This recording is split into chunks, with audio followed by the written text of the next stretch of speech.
9-0. And so here we go, and it's popped right back to him off a bump attempt by Chris Coughlin. That's an easy out. Here's how they'll line up defensively this afternoon. Lind, Wells, and Rios in the outfield after a day off yesterday. Scott Rowland back in the lineup at third base. He'll be teamed with Marco Scudero on the left side. Hill and Overbay on the right side, and Rob Barajas, who also had yesterday's game off, back behind the dish today. The number 2 hitter for Florida is Emilio Bonifacio. The infield is really in with Bonifacio also. Understandably, too. He leads this team in bunt hits with 7. Lyle Overbay, the first baseman, way in on the right side. That's where you want to punch it with a left-hander on the mound. 0-1 from Talent, and it's slashed foul. Bonifacio is second in the National League with 14 infield hits.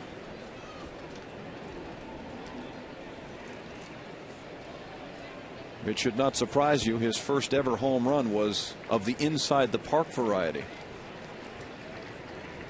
Number 1 can fly. 0-2, and he swings and misses. Talent won't let him run. Gets the strikeout, 2 gone. Well, I'm sure that was a changeup. Just the way that Bonifacio went after it, could not pick it up. That ball just kind of dies right when it gets to home plate. Right there, good job by Barajas to keep that one from hitting the dirt.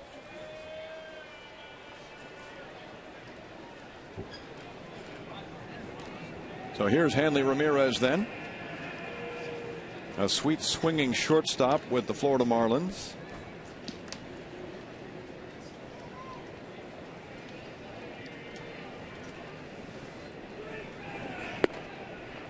You will find Ramirez in some of the top 10 categories offensively in the National League. His average of .328 puts him 7th in the top 10 in the number of hits. He's got 75. He's a victim there of another changeup by Talent. 1-1. Just a good all-round player. Yeah, sat out a game this week against the Cardinals with a groin problem, but came right back in, drove in 3 runs the first game in this series, had a double to lead off his at-bats yesterday. You're right, a multi-talented force with power and speed. Brian Talent on the mound for the Blue Jays, number 1 in the American League in lowest opponent's batting average at .201. He's given hitters fits, and he's working on Hanley Ramirez here. 3 balls and a strike. But you got to figure that something's got to give this afternoon when you talk about Talent against right-handed batters. The Florida Marlins have really struggled against right-handed pitching, left-handed pitching this year. This ball flied to right field for Alex Rios, and he's at the wall to make the catch. Talent gets a 1-2-3 first. When we return, Marco Scudero leads off for the Blue Jays.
Austin, and Alex Rios for this weekend series bumped down to the 6th spot, and he has responded, hitting 400 in his last 6. However, he has gone 6 for 8 since the move down in the order, and perhaps that has helped him. He'll need some help, because here is Florida's ace, Josh Johnson, getting the start this afternoon. They talked about getting started early. You're going to have to do that against Josh Johnson. He battled Cardinal ace Chris Carpenter in his last outing. Allowed 3 runs, 7 hits, pitching into the 6th inning. He came away with a no decision in that game. And he's only pitched against the Blue Jays 1 time in his career and beat them. He is a big man, as you can see. Marcos Scutaro, the leadoff hitter. Johnson, 6'7", 252 pounds. Rears back and fires up high, 1-1. Well, the thing I like about Josh Johnson is he will challenge you. He'll throw you a fastball. He'll give you something to hit. His stuff is good. He throws one of those real heavy fastballs. Just 20 base hung balls this year. So you got to get it started early. That one clocked in at 95 miles an hour. I was talking to Tommy Hutton before the game, who does the television for him. He says that he thinks the gun here is a little slow because this guy usually sits about 97 miles an hour. That's where he sits. He said he noticed it in yesterday's ball game with Matt Lindstrom. They had him at 94 here. He's usually about 98. Nice to have those guys who can blow it by him. On 2-2. Tries to blow it by Scutaro. Deflects off the mask of Ronnie Polino, who's the catcher for the Marlins. Sam was talking in the opening about the hitters that were out there with Cito Gaston and Gene Tennis, and the theme was get it started early. Especially against a guy like this, who's nice and smooth and nice and slow, and all of a sudden that ball's right on top of you. Goes for the breaking pitch and gets Scutaro looking. Well, let's take a little closer look at today's starter for the Florida Marlins. He's got good life with his fastball up and down in the strike zone. His secondary stuff is very strong, a slider and a changeup, and he will change speeds with his breaking ball, and he will pitch inside. He's got enough of a fastball that he can bury it in on right-handers. Now he deals with Aaron Hill, who swings at the first pitch and muscles it into center field for a base hit.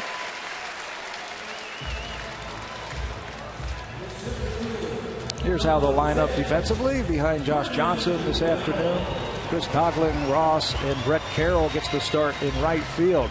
He was a defensive replacement the last 2 nights. Wes Helms flips over to the other side of the diamond. He was at third base yesterday, and Bonifacio, with 11 errors, the most by a third baseman in the National League, gets to start over there this afternoon. 1 on, 1 out. The number 3 hitter is Vernon Wells. Few are struggling as badly as Vernon is right now. 0 for his last 13 at the plate. There's been a power outage too. Hasn't hit a home run in a long time as he faces Johnson here. That's a little high, 1-1. It's been 134 straight at bats. Well, one of the things that Gene Tennis is working with Vernon Wells is they want him to stand up just a little bit more to get his legs into swing just a little bit. Might have thrown his timing off a little bit. Remember when he had those big years, he was crouched down just a little bit more. Gino's getting him to stand up, use his legs. He says that's where the power is, when you use your legs. When you crouch down, he felt like that was all hands. He had gotten into some bad habits. Here's the 1-1 pitch, down for ball 2. And of course, yet again, Cito talked prior to the game about the importance of the timing. And he mentioned that Wells, he feels, is just a little late in getting started. That seems to be the theme with Vernon lately. Well, believe me, when you don't get started, it seems like that fastball is about 120 miles an hour, and you find yourself into the hole so many times. The ball looks about the size of a pebble. You want to slow the game down, slow the baseball down. Hitters count here, and he bounces it to Ramirez at short. He gets one at second. No throw from Uggla. And so on 3-1, Wells grounds into a fielder's choice. Hanley Ramirez has to back up on this ball. Fastball down and away. You see him back up on the ball, and then the throw to Uggla kind of takes him off the bag a little bit. And when the ball and the runner meet at the same time, Uggla can only get the force out.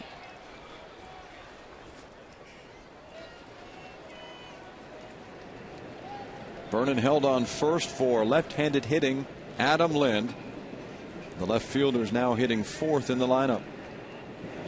And Lind looks at strike number one.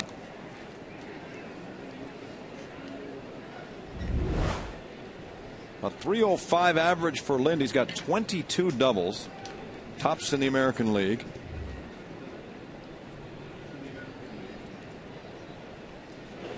Wells draws a throw to first. By not turning that double play, they keep the inning going, obviously. And they keep it going for a guy who has those extra base ability in his bat in Adam Lind. You talked about the 22 doubles. He's also got 34 extra base hits. Just enough to score Wells. There's a roller to Ramirez. He goes to first to make the play, and that's the inning. The Jays get a hit and leave one, scoreless after one in Toronto.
Faster than any other. The Marlins are 9-2 in interleague play here at Rogers Center. In fact, all told, they're 16-4 against the Blue Jays since the inception of interleague in '97. Go figure that one. Blue Jays have a winning record at home in interleague, but the Marlins have put a dent into that. Have they ever? The last time these two clubs faced was in Florida back in '06. And not surprisingly, the Marlins swept the series in 3 games. As Jeremy Hermida, the DH, stands in against Talent. He lines to left field. Coming in quickly and making the catch is Adam Lind.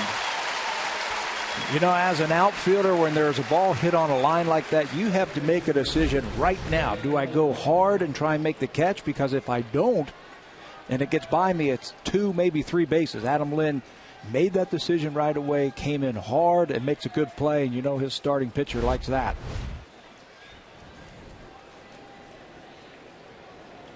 So Talent, with the help of Lind, has set down the first 4 and now faces Dan Uggla, who was an all-star last year and hits .214 now. And one of a handful of players in this lineup that has really struggled against left-handed pitching. Just a .204 average for Uggla when he faces a southpaw.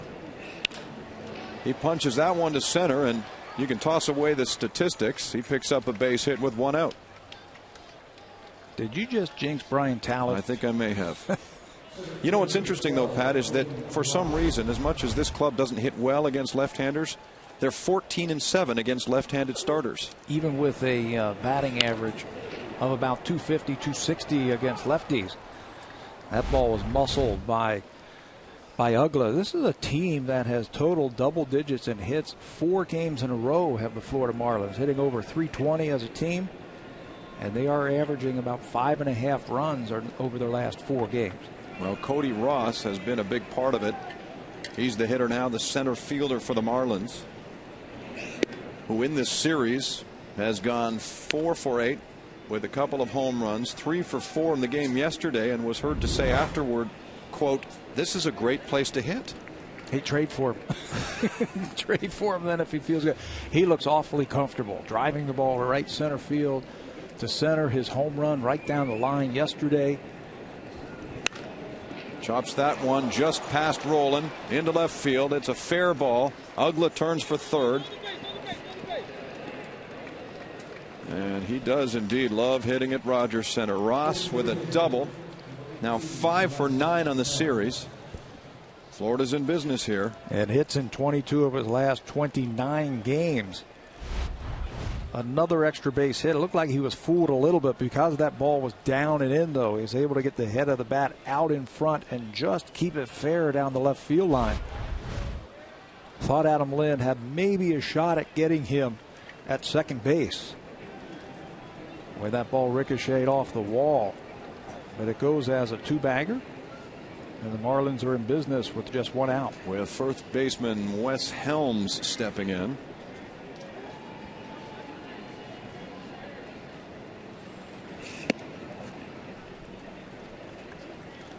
Ross now has 18 doubles, second on the club to Hanley Ramirez's 20.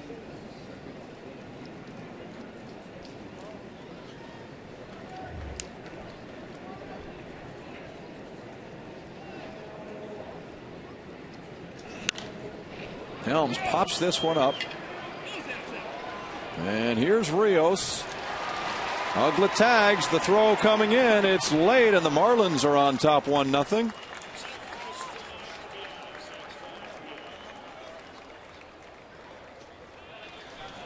Well, Alex Rios leads this team in outfield assists with 3. Is actually tied with Vernon Wells, and it looked like there was going to be a shot at the plate on that fly ball to right field. Just at the last second, that ball kind of tailed on him a little bit. There's the runner, Ugla, tagging. Rios gets under it, and he makes a good, strong throw, but you can see it starting to tail right there. No chance for Barajas to get him at the plate. Ronnie Paulino, the number 8 hitter and catcher, looks at ball 1 outside.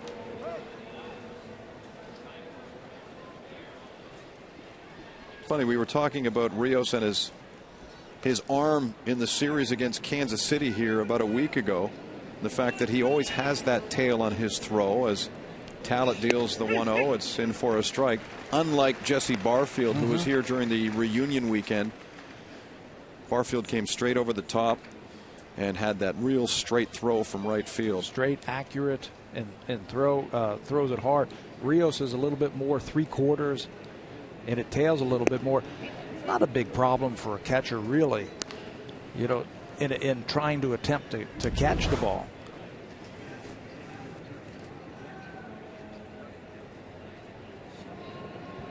Two balls and a strike on Paulino. Talent fires, and it's hit well to left field. Over comes Lind right at the wall, and this one is out of here. A home run for the catcher. 3-0 Florida as they jump on top of Brian Talent. Well, it looked like Brian had started strong with a 1-2-3 first inning. That's something we had talked about. His last few outings, he struggled early in the first or second inning. This looked like an off-speed pitch that was down, and it really sped the bat of Paulino up. Getting the start today with John Baker, the regular catcher, with a day off. And this one just scrapes over the wall in left field.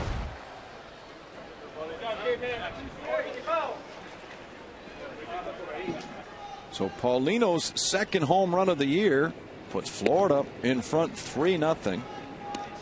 Brett Carroll is the right fielder.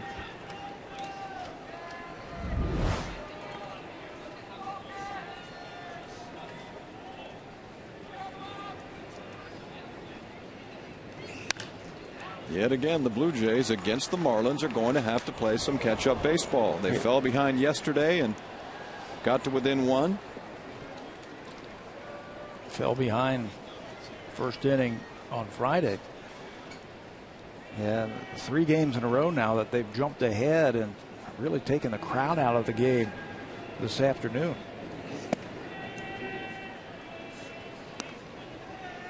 Prior to his start in Texas, we talked about how Talent had struggled getting through the first inning cleanly. Well, he did here with a 1-2-3, but it's the second inning that has provided him with some trouble as it's hit into center field by Carroll. Backs up Vernon Wells. That's the third and final out, but the Marlins scored 3 times on 3 hits, including a Ronnie Paulino home run.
Afternoon.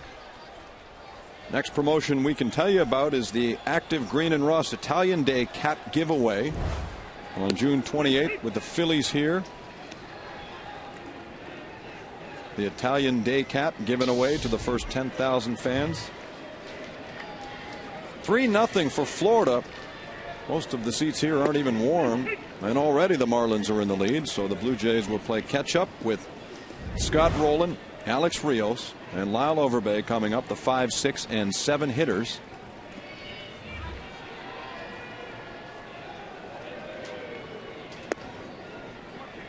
Tough job, just got tougher for the Blue Jays, especially against this guy. Yeah, that's my point. He's their obvious #1 guy. He's in a hot streak. Marlins have won 10 of his 13 starts this year. They seem to play really well when he's on the mound.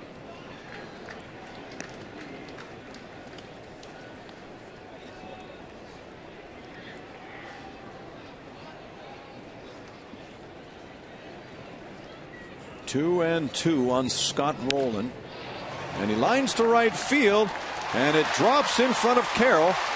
Base hit for Scott. Just like last inning when Adam Lynn took a hit away from Hermida, Brett Carroll breaks quickly on this ball. Looked like it jammed Rowland a little bit. Kind of an inside out swing. Carroll breaks on it. He's a very good outfielder. And he makes the attempt on it and then blocks it. Basically just knocks it down and keep it in front of him so it's not extra bases.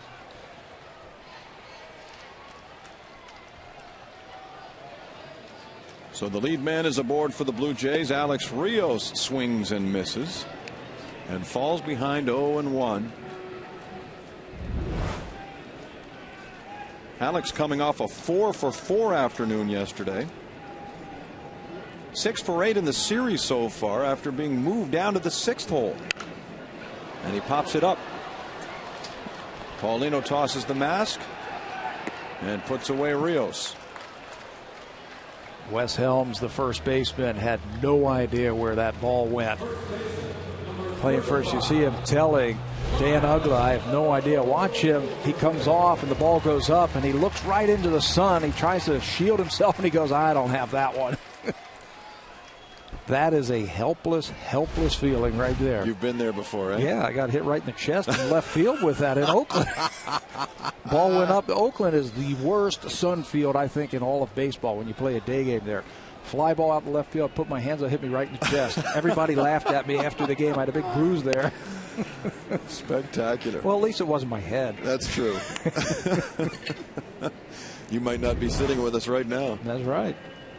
Bad feeling. Lyle Overbay is the hitter for the Blue Jays. One away. And the man at first is Scott Rowland.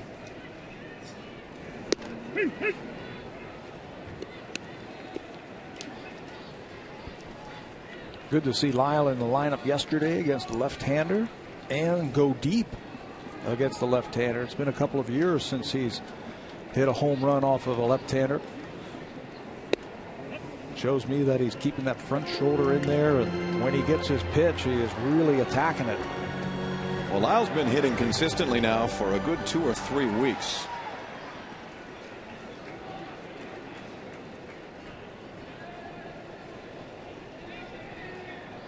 And on 2-1, he swings late, and that evens the count at 2-2. When he's in a groove, he's fun to watch because he's got impressive power when he locks into a ball, but it's so much fun to watch him hit gap to gap. Yeah. Defense has no idea how to defend him. So mostly you'll see him straight up when Overbay is at the plate.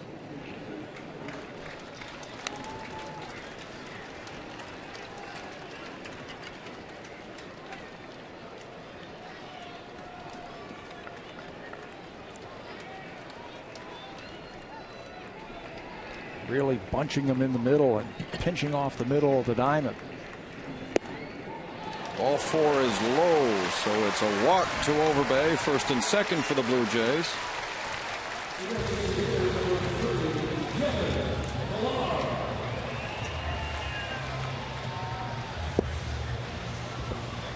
Well, with Johnson, you certainly know what you're going to get. It's either a heater at around 95 or 96 or that 87 to 88 mile-an-hour slider. But with that power that he has the ability to go inside and outside, up, down. There's his last start against the Blue Jays. That was game 3 of that 3-game series that you were talking about earlier, that the Marlins swept the Blue Jays in 06, I believe.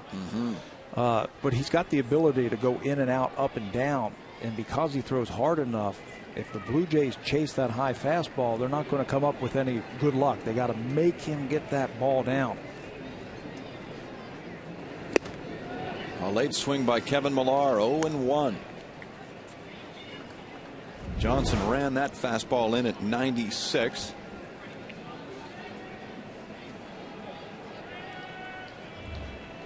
Millar's in a bit of a slide, hitting a .152 over his last 15 games. He's the DH batting 8th today. 2 runners on for the Blue Jays. Here's the pitch from Johnson. Fouled back by Kevin. And it's 0-2.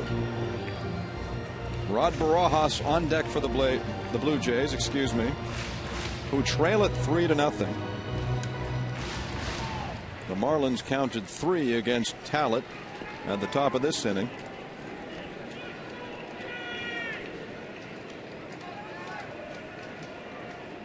Johnson leads in and now is set to go on 0-2. Right down the middle, and it's hit high in the air to left field. Coughlin backing up. And there's the second out. Well, he didn't miss that by much. Even though that fastball here registered 97 miles an hour, Kevin Millar can still get the head out. Hasn't met a fastball that he doesn't like, and he just missed it.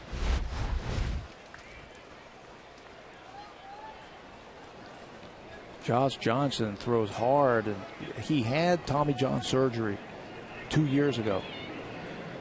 Some guys never come back from that. Some guys come back from that surgery throwing harder than what they did before they had that. And I guess if Jesse Litch is watching, he came back just 11 months after having Tommy John surgery, and he's a starter also. It's incredible how quickly he came back, and incredible how successful he's been since coming back. Yeah, we showed that in the opening. 12-2 and 27 starts since the Tommy John surgery. He had 6 strikeouts in 5 innings in his first game back.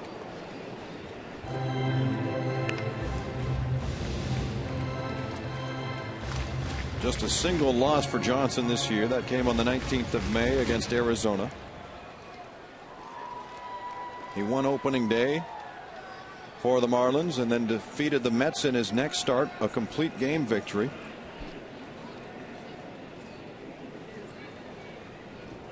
Here facing Rod Barajas. 1-2 is the count.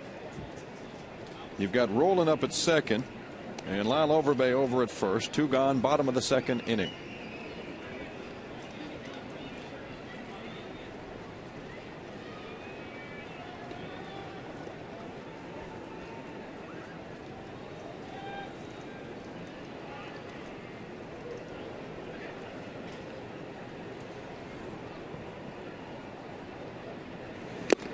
Swing and a miss, and Barajas strikes out.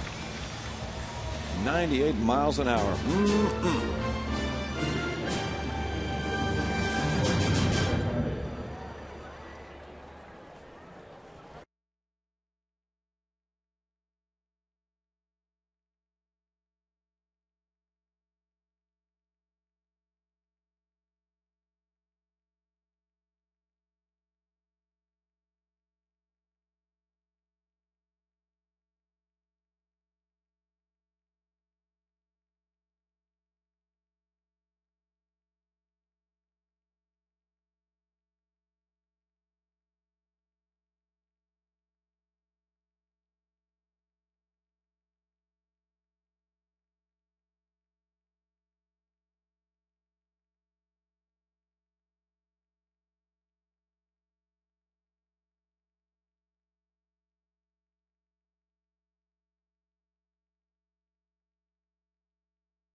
In St. Louis, so get to the website bluejays.com and vote for your favorite Blue Jay while you have a chance.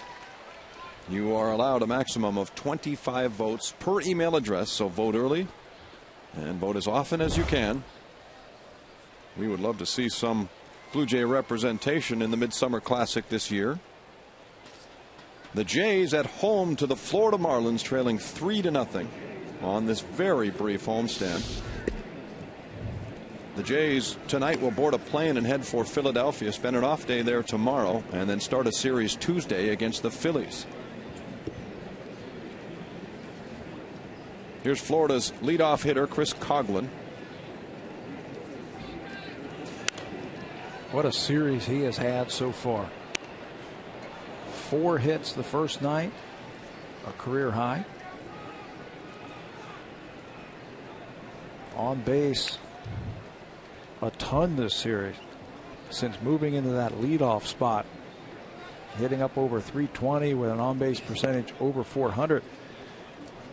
Most of his career he was always batting third or second, but he's not going to do that here in this lineup, not with Hanley Ramirez hitting third. So they tried him in that leadoff spot Says his job's a little bit different.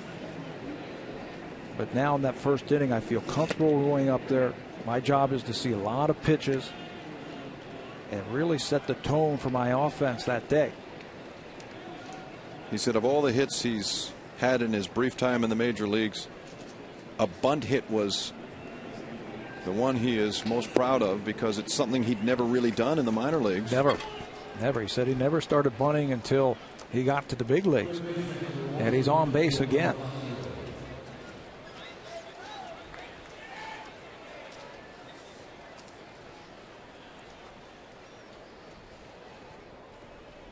Well, Talent takes a stroll off the mound and comes back to face Emilio Bonifacio. And a long look by Bonifacio down to the third base coach. See if the Marlins want to be aggressive here against Talent. Coghlan with 1 foot on the carpet, and Talent throws over. He does have speed over at first base. 34 steals last season in the minor league. And you can use that speed a couple of different ways. Straight steal. You can sacrifice him to second. You can play hit and run. There's all kind of things that Freddie Gonzalez can do here when you've got some speed in the leadoff spot. They pitch out, and Coghlan's not breaking. Interesting decision there. Well, I saw the same thing. I saw the long look by Bonifacio to Bo Porter, the third base coach. A guy walks a guy, and you figure they want to try and do something. He's going to try and throw a first pitch strike. The Blue Jays thinking that the Marlins might be aggressive, so they pitched out. That's exactly what Bonifacio is looking at right there. Signs delivered by Bo Porter, who's the Marlins' third base coach. Bonifacio now 2-0. Talent throws over.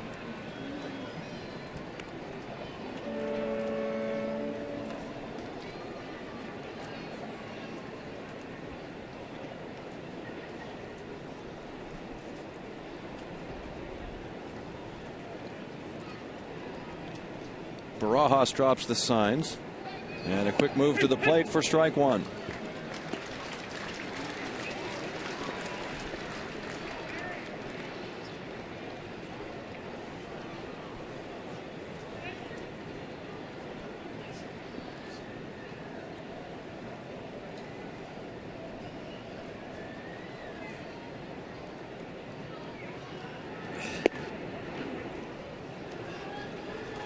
Tough to steal on Talent because he doesn't have that high leg kick, does he? No. Just has that little slide step. And Coghlan's first move seems to be back to the bag at first every time Talent begins his motion. Frozen a little bit with the left-hander.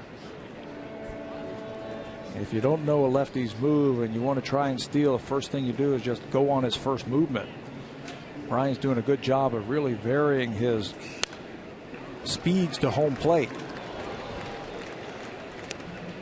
That first pitch strike to Bonifacio, I thought he quick pitched him and kind of froze Bonifacio. He was a little surprised at it.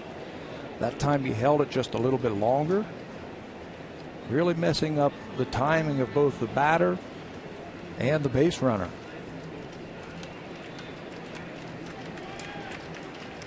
None out here as we start the third. 3-2 on the hitter. Coghlan, a delayed attempt to go, and it's snaked past the first baseman into right field because Coghlan got the jump. He's up to third.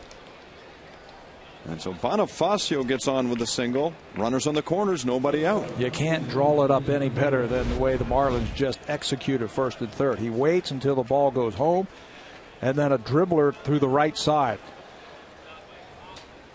Even if he wasn't stealing on that, he would have made it to third because the ball wasn't hit very hard. Already on top 3-0, and here are the Marlins again, knocking on Talent's door. With perhaps their best hitter, Hanley Ramirez, stepping in.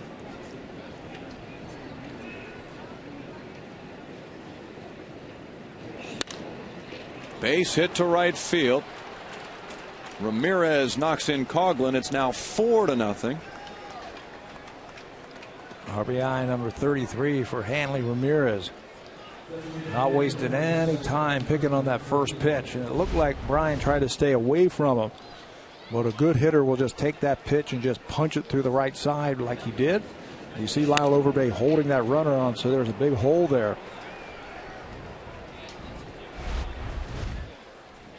Now there's all kind of speed on the bases.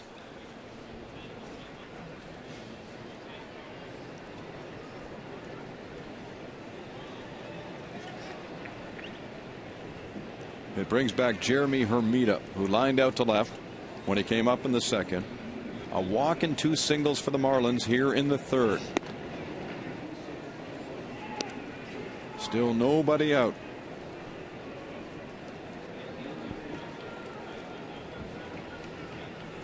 And Hermida's really shown some patience this year. He's drawn 33 walks to this point. His single season best is 48. He sits on that one. 1-1 is the count. And Hermida loves this interleague stuff. He has hit in 16 of his last 17 interleague games. Adam Lynn took a hit away from him his last time up.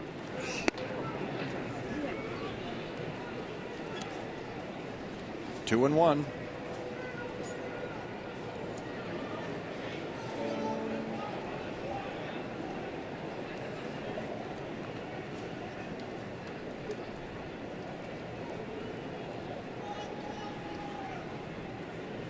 Dallett sets at the letters. Here's the pitch, and it's popped foul and out of play.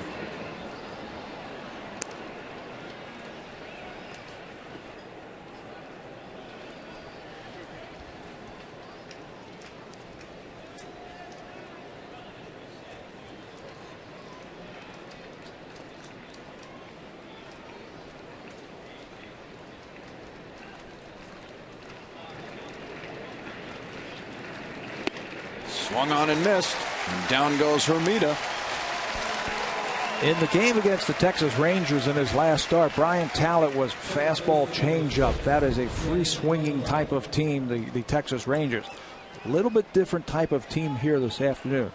They grind out at bats. They see a lot of pitches. So I think his slider and his cutter, I think, are going to be a lot more important than the pitches that he used against Texas. From the third inning to the sixth inning in that last start at Texas, he only threw 2 types of pitches. Fastball, changeup.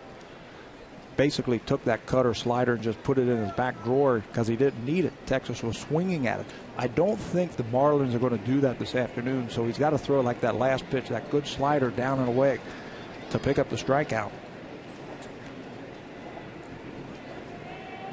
Dan Uggla, the second baseman, is back up.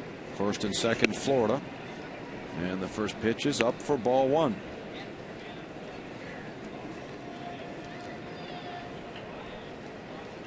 Uggla singled and scored on the second.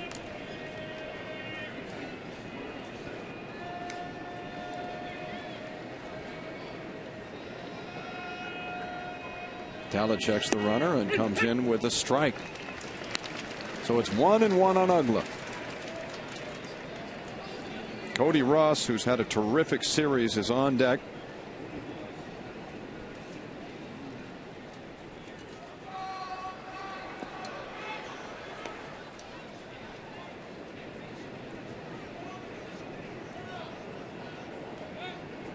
I'm sure the Florida Marlin hitters were watching Brian's last start this morning on the televisions down in the clubhouse. A lot of teams now, they have the ability with their film to scout the day's starting pitcher. What they saw was a man who went 7 innings, allowed just 2 hits over that time, and settled in after getting a 4-0 lead. And I'm sure they saw also that it was fastball, changeup to those right-handed batters. 2-1 to Uggla, line to third, caught by Rowland, back to second, double play. That's how you get out of a jam. This inning was shaping up to be an ugly one for the Blue Jays, but that helps tremendously. In the end, the Marlins get one and lead it 4-0.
Zone and enjoying the big comfy chairs today.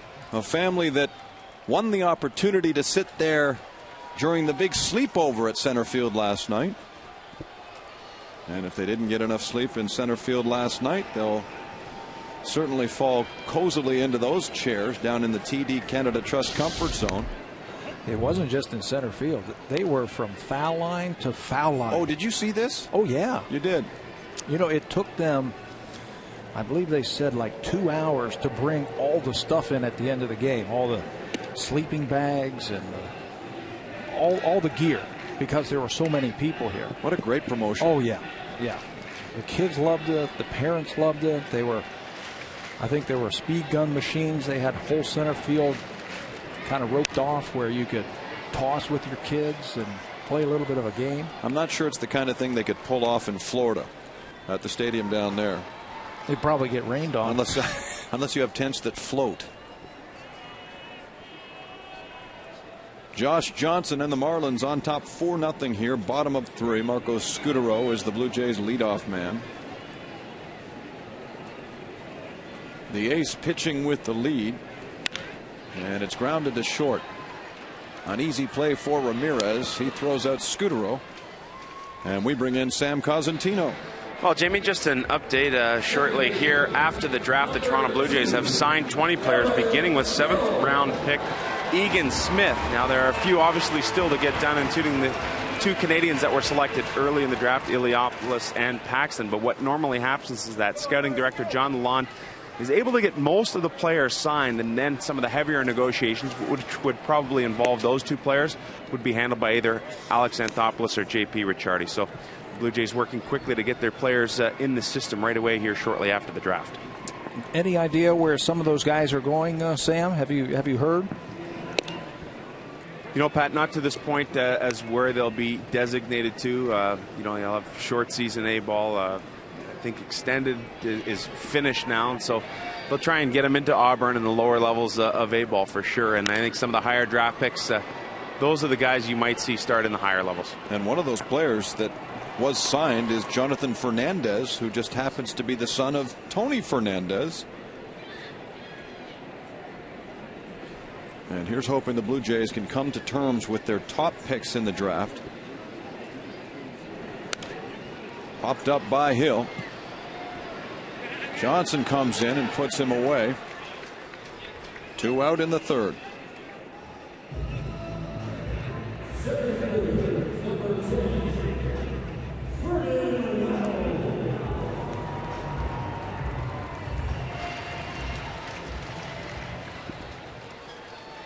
That brings up Vernon Wells.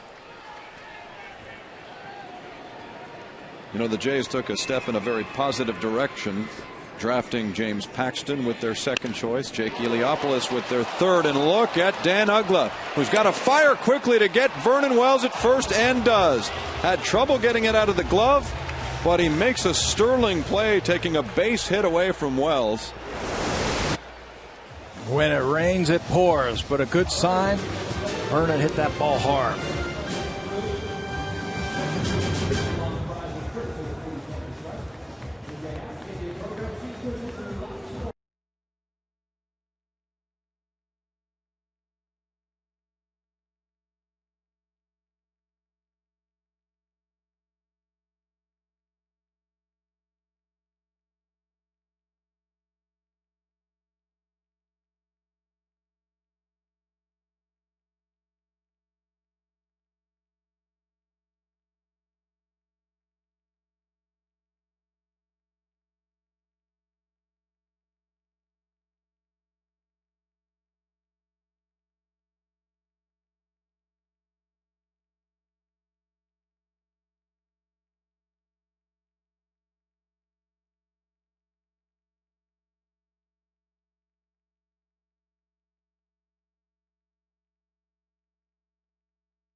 Pacific time.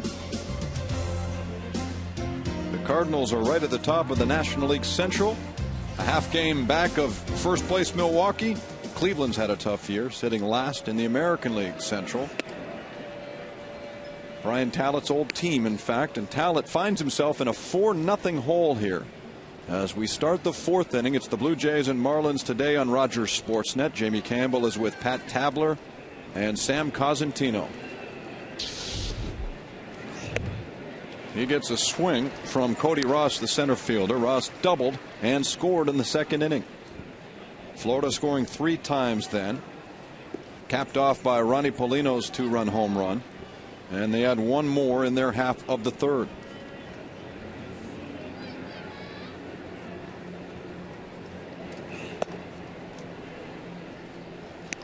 We might see Brian Tallett change up a little bit here against Ross. Maybe pitch him inside a little bit more. Knock him back off the plate. He has looked awfully comfortable in this series on balls out over the plate. That runs inside. And it's 3-1.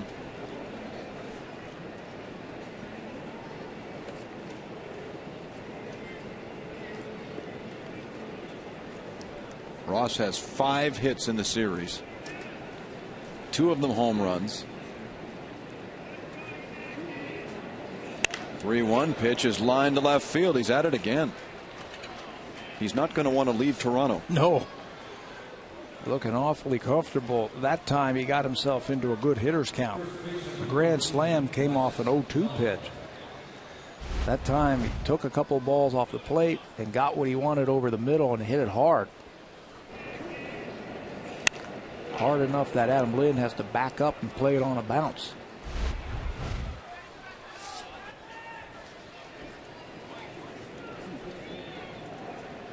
So the Marlins get their lead runner on again. And that brings up Wes Helms, the first baseman. It's been a long time since we've seen Brian Tallett struggle in a ball game. In fact, it was way back on the 29th of April in Kansas City when he gave up 10 earned runs over 4 innings. He has been rock solid since then and has assured the Blue Jays of 6, 7, sometimes a few more. He's been going deep into ball games. He got 8 straight starts of at least 6 innings pitched since that disaster in Kansas City. That was just his 3rd start since moving into the rotation. I wonder if he had a little dead arm period in that game. Veteran Wes Helms fires one foul. 1 ball and 2 strikes.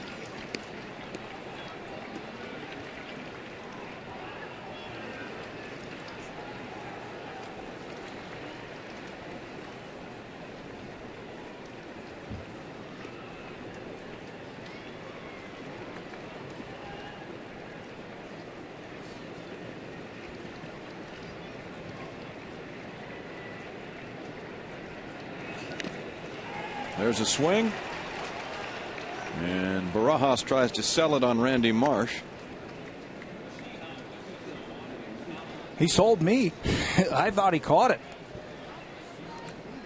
Foul tip from Wes Helms, but Randy Marsh, the crew chief, was right on top of that one right away, saying that ball was not caught. So Talent tries again. Ross at first. Base hit. Back-to-back singles to start the 4th for the Marlins. This has not been Brian's day. Well, since the 1st inning, he has just not been able to locate his pitches where he needs to be, which is down in the strike zone. He got those Ranger hitters chasing that changeup in his last start, but the Marlin hitters a little bit more patient, and they are not swinging at anything just off the plate. Ronnie Polino, who is the catcher, homered when he came up, and he lines this one to left field. Another base hit. Ross puts on the brakes at 3rd. The bases are now loaded. Nobody out in the 4th inning.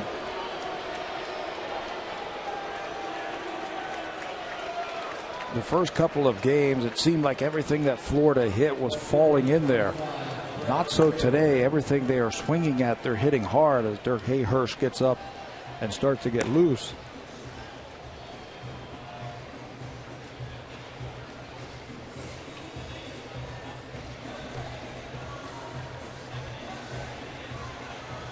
Dirk Hayhurst is up and warming in the bullpen. And this mound conversation gives him a little more time to get loose.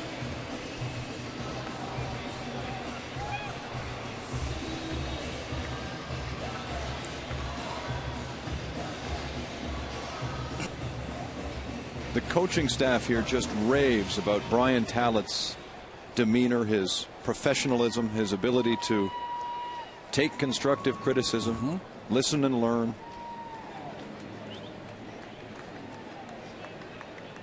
He's got a favorite sitting on the bench in Cito Gaston. Gaston just loves the big lefty, who's in some trouble today, down 4-0. He's given up 3 consecutive singles here to load the bases for the Marlins. Brett Carroll sees the first pitch sail wide of the plate, so it's 1-0. And here is Florida poised to bust this one wide open. Brett Carroll's last start came against Randy Johnson this week, and he came up a double shy of the cycle against the big unit. Into center field, Carroll with a base hit. Ross comes around to score. The throw home is late, and so Helms comes in to count as well, and it's a 6-0 Florida lead.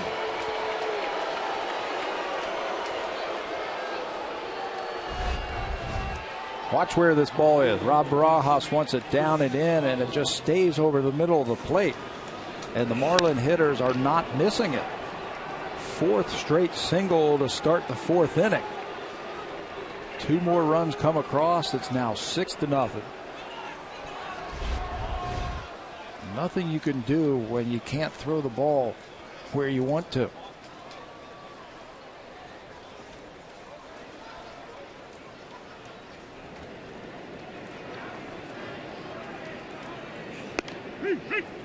Strike 1 to Coughlin.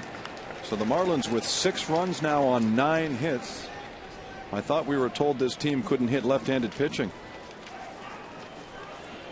We were told wrong. They look comfortable.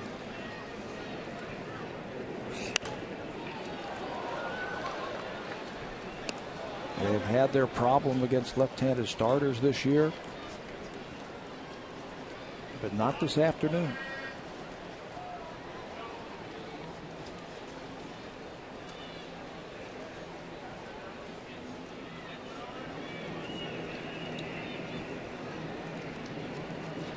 Talent deals the 0-2, and it's low and away.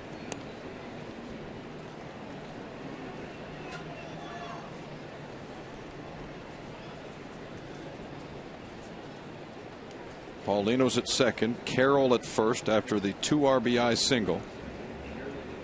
2 runs in the 4th inning, 6-0 for Florida, and 2-2 on the leadoff man Coughlin.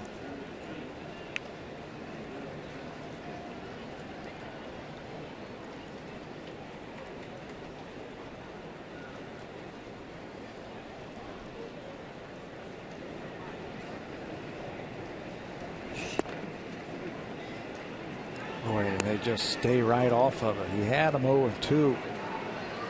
The 1-2 pitch was a good changeup, and he did not even offer at it. And now it's 3-2.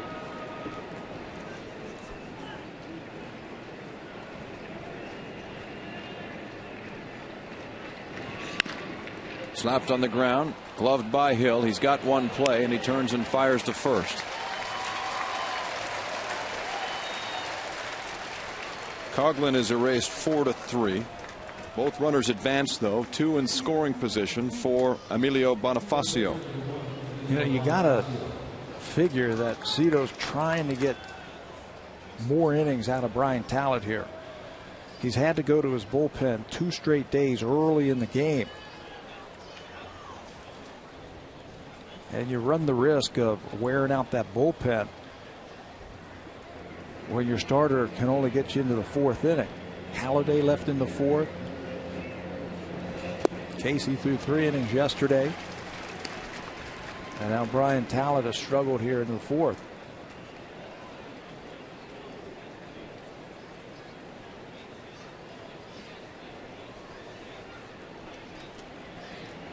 The infield comes in here for Bonifacio. He swings and punches it off the glove of Talent into center field. Paulino comes in, and so 1 scores, make it a 7-0 lead. And out comes Cito.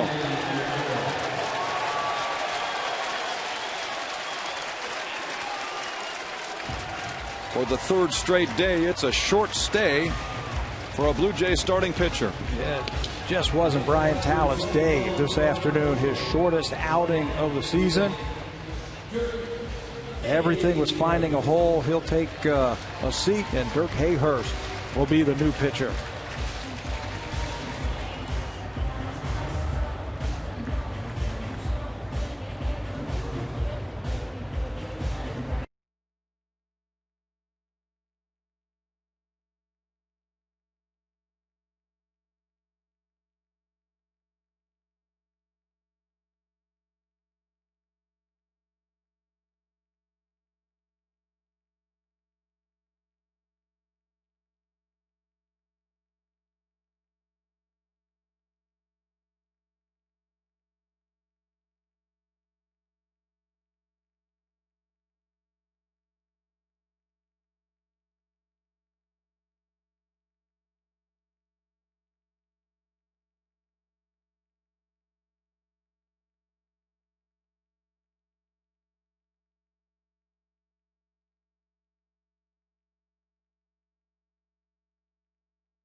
4th game of the year for Hayhurst after he was recalled. He had his contract selected on June the 3rd from AAA. He works quickly. He throws strikes, fastball, slider, curve change. He's got the 4 basic pitches. And he's working with runners on 1st and 3rd and just 1 out. And arguably the Marlins' best hitter at the plate. Talent departs after 3 1/3, giving up 10 hits. 7 runs have scored to this point. Both men on base are his responsibility. And now Ramirez laces the first one to right field.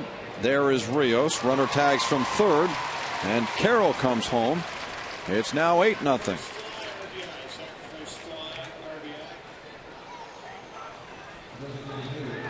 So Ramirez knocks in his 2nd run of the afternoon, and the Marlins are comfortably ahead at 8-0. You have a runner on 3rd base, less than 2 out.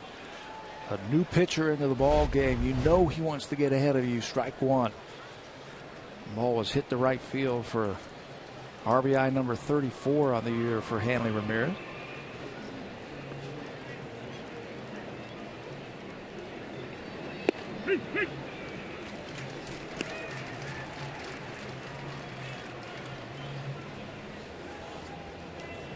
Jeremy Hermida is 0 for 2, facing Hayhurst, whose numbers were not impressive in AAA. He had a 2-4 record with a 5.11 ERA in 15 games, 5 of them starts for the Las Vegas 51s. But he was called up when Brian Wolf was demoted. And now he's run it in on Hermida, hits him in the shoulder. And the DH trots down to 1st. You know you don't want to do that.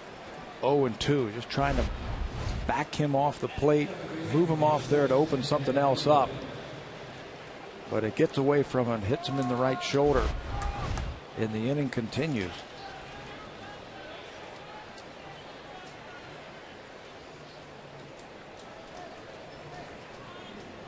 Dan Uggla is the 9th hitter for the Marlins here in the 4th. They've counted a whole bunch of runs, 4 all told in the inning. And Hayhurst hits the spot there, strike 1.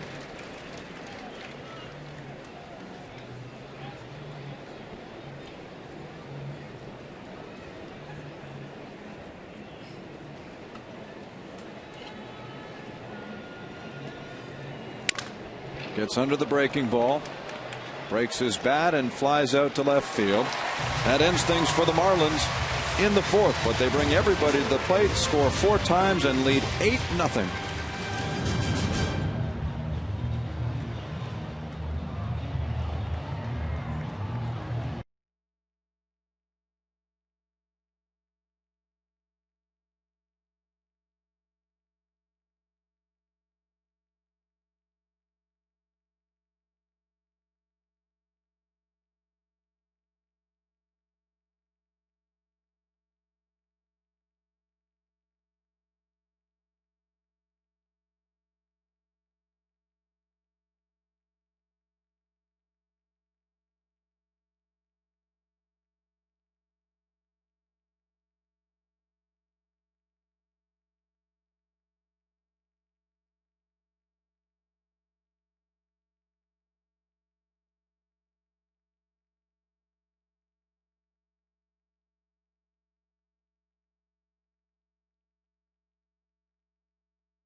Youngsters, though, should consider joining the Blue Jays Kids Club presented by 98.1 CHFI. You receive a Kids Club jersey, dog tags, and so much more, as well as ticket and merchandise discounts. Membership is just $14.95.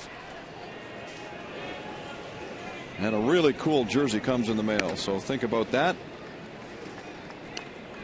If your kids are Blue Jays fans, for more information, they can visit bluejays.com/kids.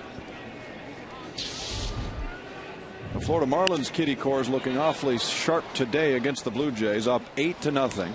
They've got their ace on the hill, Josh Johnson. He's allowed just 2 Blue Jay hits to this point as he faces Adam Lind in the 4th inning. Well, now as a hitter, you're down 8-0. You got to figure that Josh Johnson is going to be challenging you a little bit more with fastballs. So just be ready. Don't change anything. Don't be thinking about the score. Just get up there. They did it in yesterday's ball game. They chipped away after falling behind 5-0. And had chances late in the game to tie it or win it, but just came up short. They just couldn't come up with a big base hit. So a little bit bigger deficit this afternoon, but your approach should still be the same.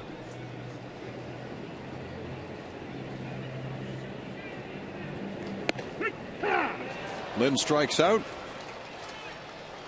Quickly one gone.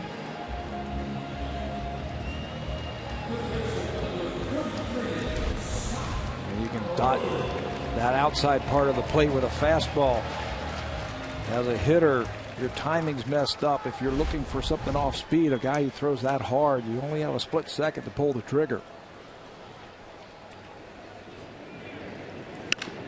Grounded up the middle by Roland.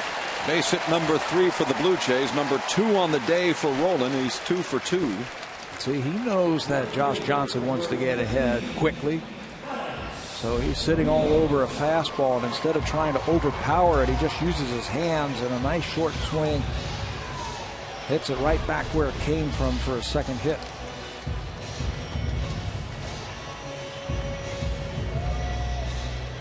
Back comes Rios, who fouled out to the catcher, Paulino, in the 2nd.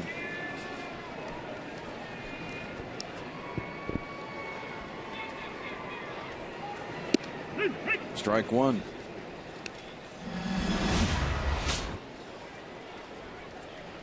In his career, hitting 3rd versus hitting 6th. Obviously, the numbers favor Rios when he's further down in the order. Certainly in the stretch of 2+ games since the start of this weekend series. Yeah, 72 games in the 6-hole.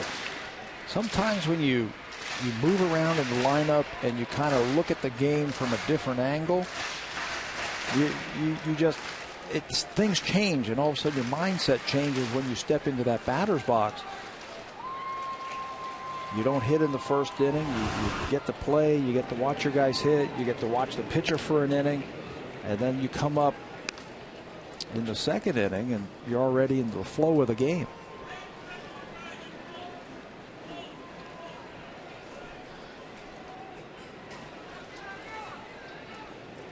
One ball and 2 strikes.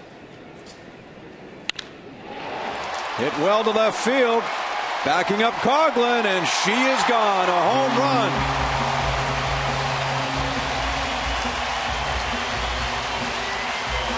That 6-hole really fits him. Yeah, it looks comfortable. He had a good approach there with 2 strikes. Josh Johnson doesn't give up a lot of home runs, just 4 of them all season long. But with 2 strikes, Rios is a lot quicker to the ball. Looked like a changeup from Johnson. Right in the wheelhouse. And when a guy is in a groove, he's not going to miss that one, and Rios doesn't.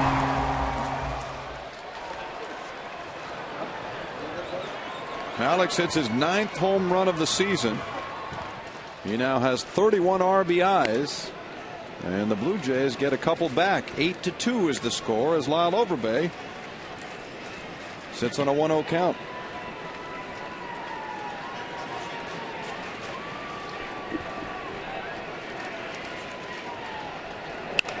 He grounds to 2nd. Ugla picks it off the turf and throws him out. And let's bring in Sam Cosentino.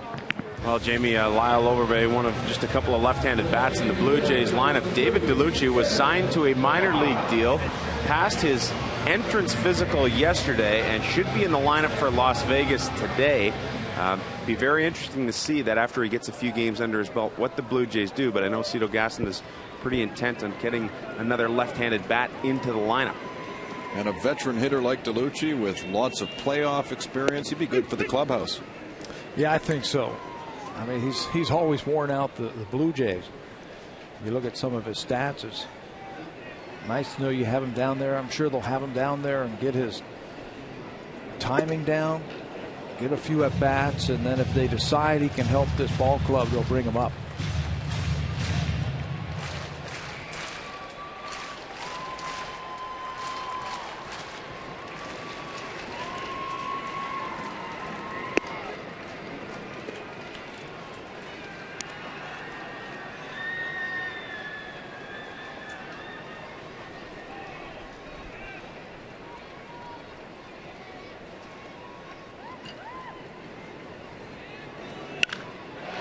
Belted left field.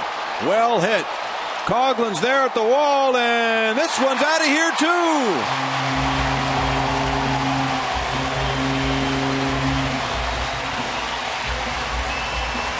His last time up, remember, he just missed a home run.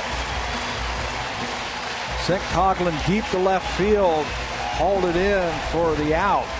This time he gets a fastball, and he didn't miss it. Your typical Kevin Millar home run. High, arcing, graceful, and into the bullpen.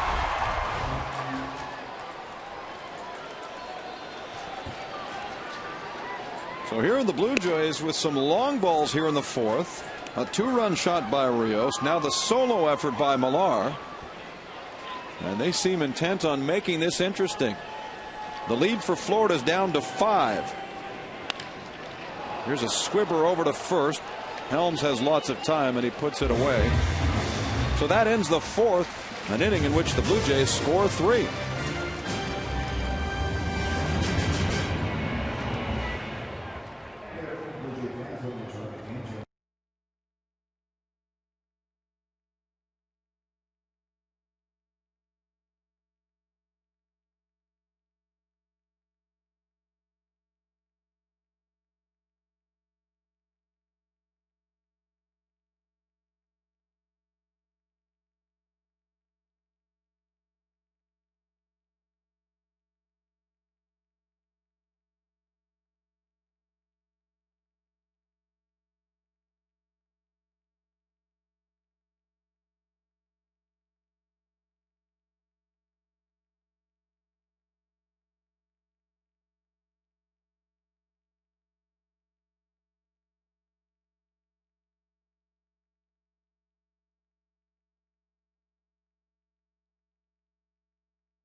Champion Phillies are in town beginning the 26th of June.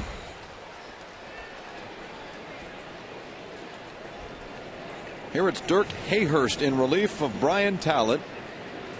The Blue Jays finally have something to show with a 3-run fourth, still trailing by 5. And the red-hot Cody Ross takes a strike. I'm Jamie Campbell with Pat Tabler and Sam Cosentino on a brilliant Sunday afternoon.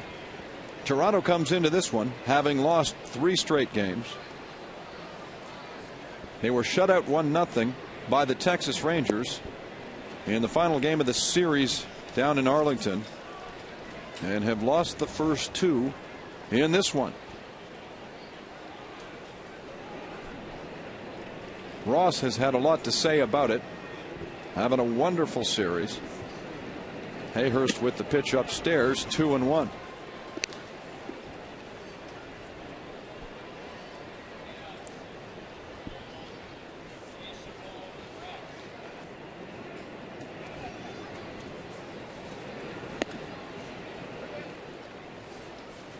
He's in another fastball count. Last time up 3-1. Singled to left field. 3 hits in yesterday's game. 6-game hit streak now for Ross. Got the fastball. Pops it up.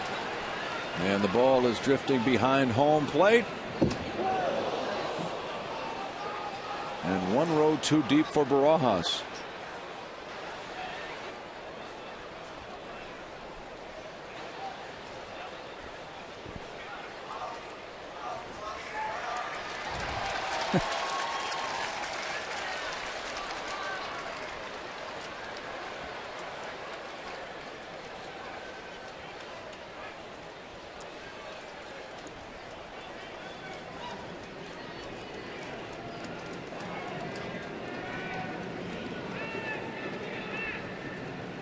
So here's the windup for Hayhurst on 3-2 and a chopper to third. Roland bare hands it. What a play. Time to put a little star next to that one. And that whole play was made by Roland because he got his feet set. He turned his body, he kept his feet moving right there, and then bare hands it, and he's in the throwing position. We've talked in the past about the accuracy of that arm and how quick he gets rid of it. Watch how he gets himself set. And then boom. Nice play by Scott Roland.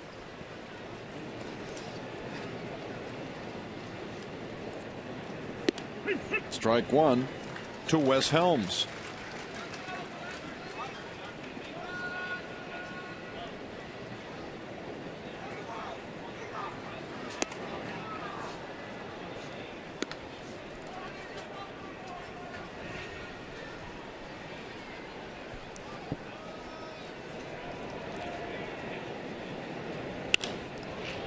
Sent to center field on a line. Wells in the shadows. 2 away.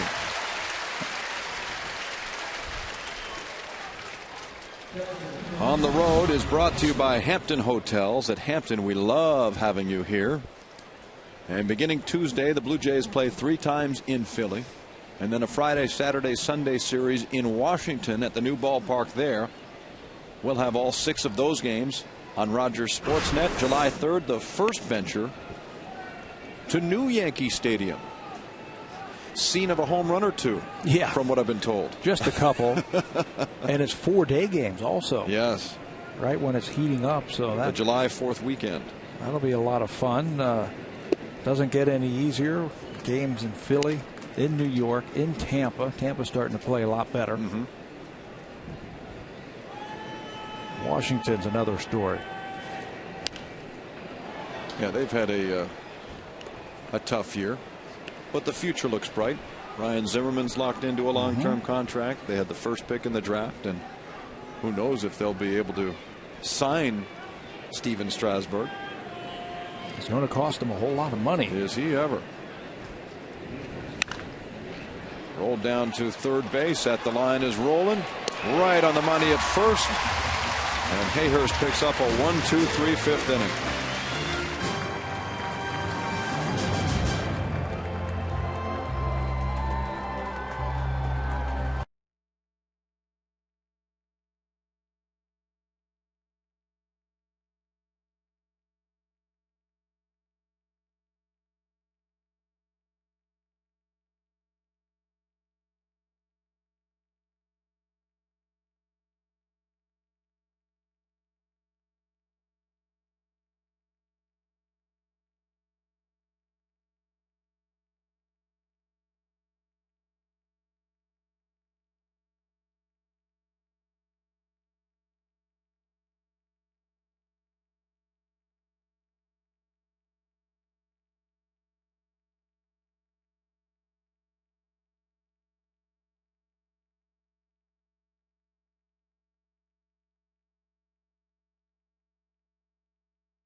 The roof is rolled back.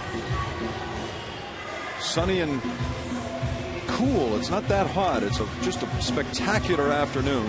Unfortunately, though, the home team hasn't really put on much of a performance for those in attendance. 8-3 is the lead, Florida. Chipped away in the bottom of the fourth inning. A couple more like that. Things could get interesting. Well, it's a W. 2 more innings like the one we just saw last inning, and it's a 9-8 win. So they need some base runners. Marcos Scudero's good at getting on. He hasn't against Josh Johnson so far today. Marco's 0 for 2. What I like about Marcos Scudero, we've talked about his on-base percentage, and we talked about his walks, but he's also got 19 doubles, so some power in that bat also. Tied for 5th in the American League in doubles. So he's not one of those punch and Judy type of leadoff hitters who walk and have a high on-base percentage. You make a mistake, 2-0, he can hurt you with some extra bases. Here is a 2-0 count. Johnson with the fastball for strike 1. And, of course, Scudero, as we know, was slated to get a day off finally on Wednesday, and just John McDonald's luck, it rained and rained and rained some more, and the game was called.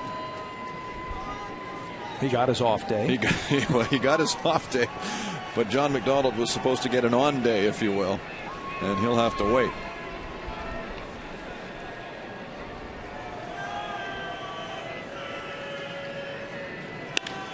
Grounded up the middle, but backhanded by Ugla, who throws out Scudero for out number 1, and that gives us a chance to wish a belated 85th birthday to Ralph Lindsay, who's watching appropriately enough in Lindsay, Ontario. As well, a happy 85th to Norman Vatier, who's tuning in Ajax, Ontario, watching the Blue Jays trailing the Marlins 8-3. With Josh Johnson, Florida's ace, on the hill. A 5-1 record for Johnson, as Hill pops this one up back of second. Ross comes in from center, 2 out.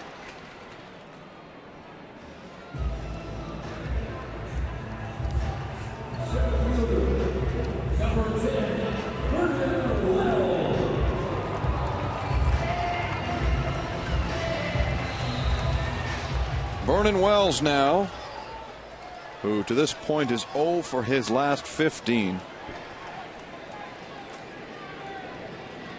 And hitting just .239.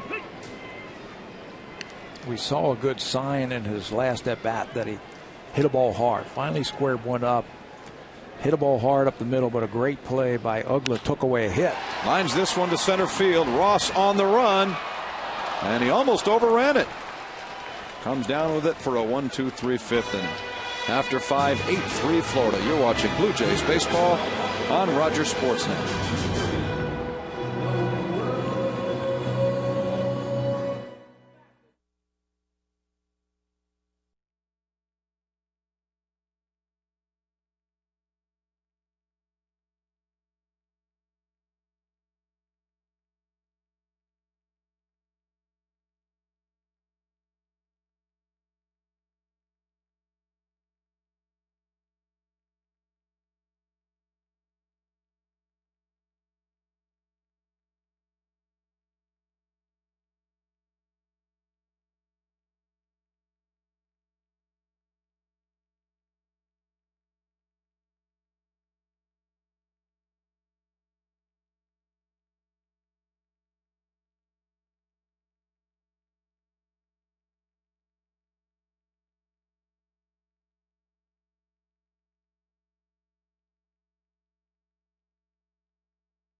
Homeowners helping homeowners.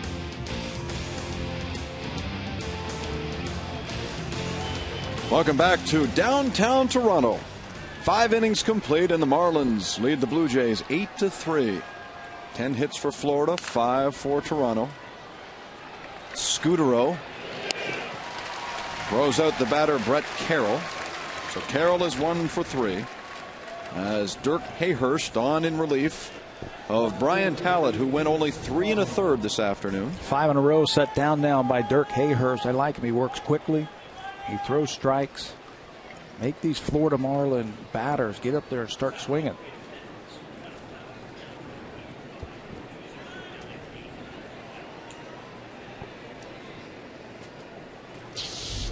Dirk's really trying to make an impression with the Blue Jays. He'd certainly love to hang around the big league level for a little while. His position in that bullpen is really as the least tenured of the relievers, so oftentimes there's the feeling that you're the next to go down to AAA if you're not performing up to par. So when you have a chance, do what he's doing right now. Sean Camp yesterday, 3 innings, pitched good baseball. And I guess he and Dirk are the guys who are the long men out of the pen now. Ripped to right field. Into the corner, and up against the wall goes the ball. Coughlin turns for second, and he slides in with a double. They have not been able to figure that young man out in this series. Second time that he has been on board today. Change up, down and in. He has sprayed the ball all over the field. He's only been in the big leagues for about a month and a half, too. Called up from AAA New Orleans on the 8th of May. Really make an impression on Freddie Gonzalez, the manager of the Marlins, in that leadoff position. He started slowly, batting average wise, but they noticed that his on-base percentage was still really good. They attributed that to a lot of walks. So they said, why not put him in the leadoff spot? And it has worked beautifully for him so far. Bonifacio rolls to first. Overbay is there to touch the bag for out number 2. Coughlin advancing to third on the play.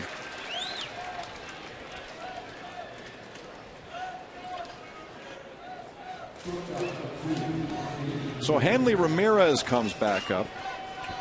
And this is the young man who was dealt from Boston to Florida in the trade that netted the Red Sox Josh Beckett. Mike Lowell also went to Boston in that trade. There were a couple of other youngsters that came from Boston. One of them being Anibal Sanchez, a good young right-handed pitcher.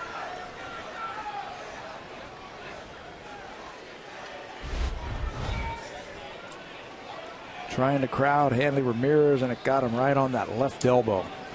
That's why he is taking his time getting down to first base.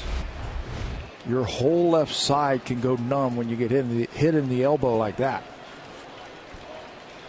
Hayhurst this afternoon comes to an end as Jesse Carlson comes out of the Blue Jays bullpen. So a pitching change is made with 2 out in the 6th inning.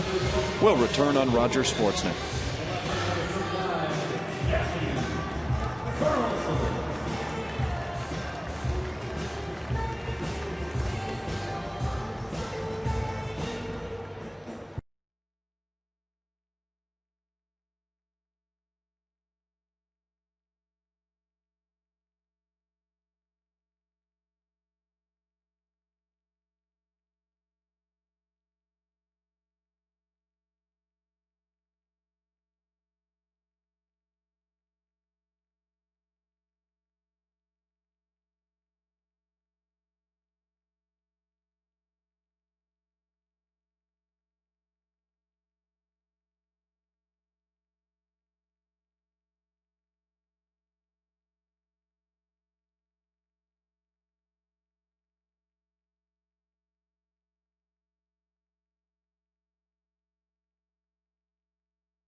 by Canada's fastest mobile network, 3 times faster than any other.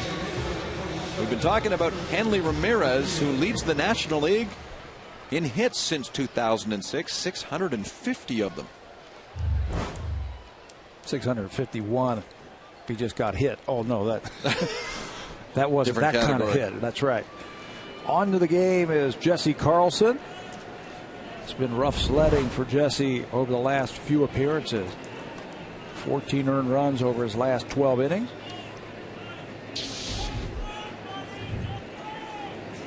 Runners on the corners, and that pitch is fouled away by Jeremy Hermida.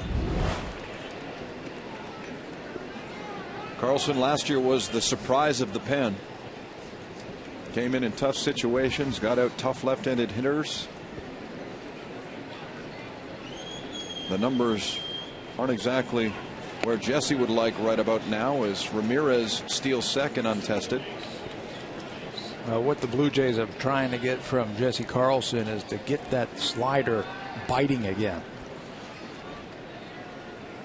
Such a big pitch for him. He used a lot of it for strikeouts. He's got to get out there and get over the top of it. There's a good one there. He gets in trouble when he gets underneath it, and then it just kind of spins up there. If he can get it out and get it down off the hitting plane, that's when he's tough on lefties.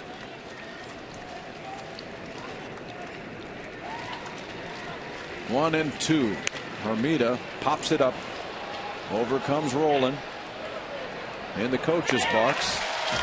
And Carlson gets the job done. 2 Marlins are left on base here in the 6th inning. It's Florida 8 and the Blue Jays 3.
Game of this 3-game set, 8-3 Florida. Bottom of the 6th coming up, and the Blue Jays need some base runners. All of Toronto's runs coming in the 4th inning. On a pair of home runs, Alex Rios a 2-run shot. Kevin Millar hit a solo job. So the Jays this year have 7 multi-home run innings. They need a few more, though. Down by 5 to Josh Johnson. And the Marlins, Adam Lind has been held in check. He's 0 for 2.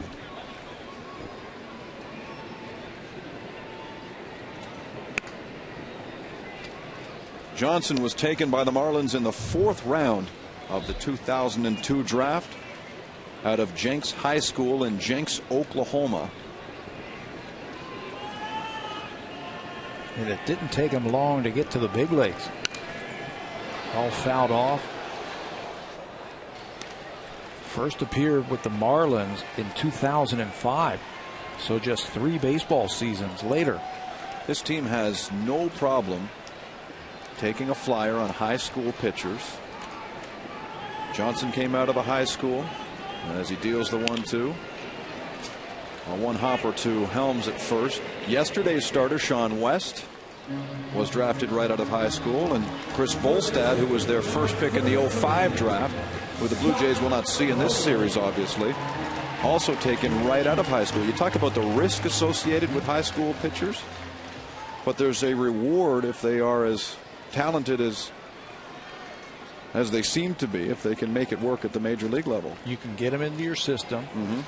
You can teach them the way you want to teach them before they establish themselves as college-type players 4 years later. You get them facing wood bats, which I think is important. You can guard their arm and kind of take care of them. You don't abuse them. We've seen that sometimes in college where pitchers go to college and they get abused where they're throwing both games of doubleheaders, that kind of stuff. So you can care for them. You can watch them. And then you can develop them from such a younger age. You can make them the type of pitchers that you want. We've heard it before that with some college pitchers, you have to change, in some cases, bad habits. Because they're facing that ball hit towards left center field and playable. You get bad habits, I think, because of the aluminum bat. You can't pitch inside. You throw a fastball in the inner half with that aluminum bat, they might get jammed and hit a home run. Right. In pro baseball with the wood bat, you get a better feel of how it really is facing that. I mean, you throw a good pitch on the inside, you're supposed to break a guy's bat and get it out, right? Johnson runs it inside on Alex Rios, who homered his last time up. Number 9 on the year for Alex, who's obviously shown to be quite comfortable hitting 6th in this series.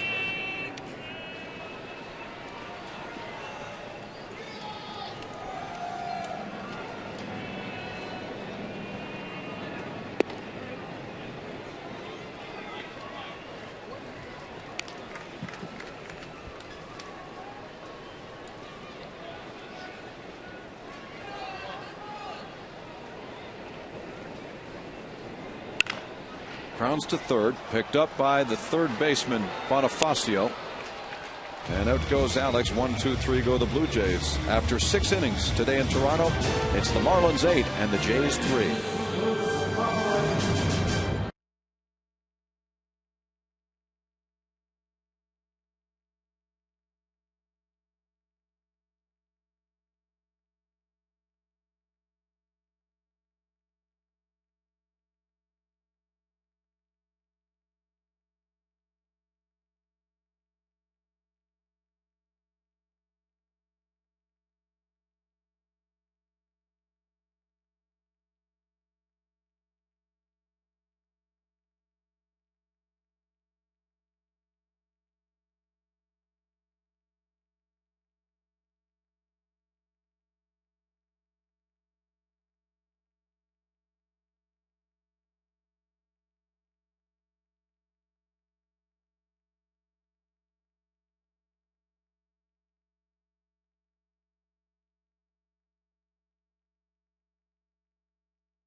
To win an all-expense-paid trip to see the Jays in comfort.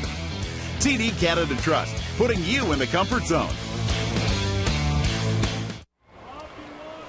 Every time we see Tom Vaulk at the ballpark, we know it's getting close to induction day in St. Mary's, Ontario at the Canadian Baseball Hall of Fame, and induction weekend is upon us. It's good to see you again, Tom. Well, it's 1 week away, and Paul Beeston requested, please do it when the Jays are away from home. So that's the only weekend the Jays are on the road, and next Saturday, everyone here today, come on down to St. Mary's instead of the Rogers Center.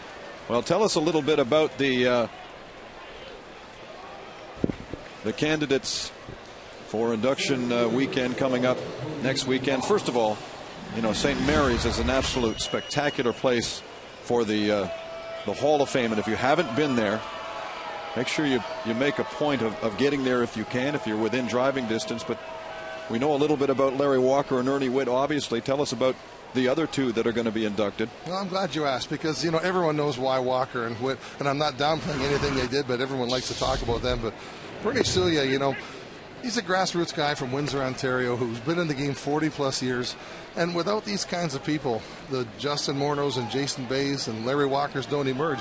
And it's not the reason that people like Bernie Suya get in the game, but it sure is a pleasant byproduct from their hard work at the grassroots level that those guys develop. Bernie's a wonderful man who I had a chance to meet. He was hanging out with the Canadian team at the World Baseball Classic. Well, he in the beginnings of Windsor, I remember his yellow Cadillac was the signature vehicle, and boy, when it was there, you wanted to perform well. I grew up under his tutelage, so to speak, and then he became a guy who, ran the Canada Games teams. He won 3 gold medals in the 80s for Team Ontario, and then he began as the business manager with the Team Canada team, and that's all a little more glamorous stuff, but he just still does all the behind-the-scenes things, like the uniforms and the numbers and the PR and all the things that no one really wants to do, and he's so happy to do it.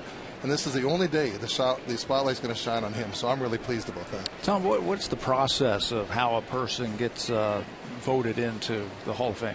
That's a great question. There's about 70 nominees on our ballot right now, and anybody can nominate anybody for induction. They don't have to be Canadian either, by the way. Joe Carter is in the Hall of Fame, Pat Gillick, etc.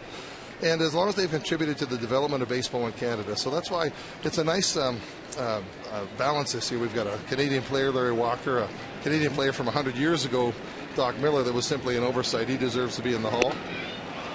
And then you got a great Blue Jay who is, one of the fan favorites of Canada. They loved him when he played here. Then he coached Team Canada. Ernie Witt, he's the most Canadian, non-Canadian I've ever met, I think. He's kind of Canadian. I thought he was Canadian. You might as well. When he was playing, I thought for sure he was Canadian until I looked it up. Yeah, they loved him here, and I think that's highly appropriate. We're not the Blue Jays Expos Hall of Fame, but some of those guys just belong because they just had a big impact on Canadians. And so they get on the ballot. And then what happens? We have a 16-member committee. They are across Canada geographically. They're a mixture of sports writers, coaches, grassroots people, and you basically need 12 of the 16 votes, and it's not easy to get. I'm in on the phone calls, and man, you really have to have contributed to make it past. You got to do your homework, don't you, on those guys? What exactly were Walker's credentials on getting in? Well, he snuck in the back door, I mean, here's the guy that led. There's been 240 Canadians who have played in the major leagues, and he leads us in every offensive category, virtually every single one of them. And that's what's on the poster this year. That's what everyone talks about. But I always try to remind them, don't forget the 230 stolen bases. Don't forget the 7 gold gloves. I mean, he was as fun to watch defensively as offensively. And Canadian players, you don't always hear that said about. We're not real pretty defensively sometimes. Now, if somebody's watching this broadcast and they're thinking to themselves, I'd like to go, how much does it cost and how do I get there? What would you tell them? All right. St. Mary's is located between London and Stratford, basically. 30 minutes north of London, 15 minutes south of Stratford. Admission is free on induction day. You just got to get there. It just doesn't cost a dime. We were the MC last year, Jamie, and it's always a great day. We have the ceremony begins at 11 o'clock, but you really have to get there by 9:30, especially this year with these packed names coming in. We're expecting a very big crowd. And also surrounding the weekend is Thursday night is a celebrity slow pitch game. Team Walker versus Team Witt. That's going to be a lot of fun, a lot of stories, probably a lot of beer and things like that. You think? Possibly. And then on Friday, we have had our Celebrity Golf Classic sold out 8 years in a row.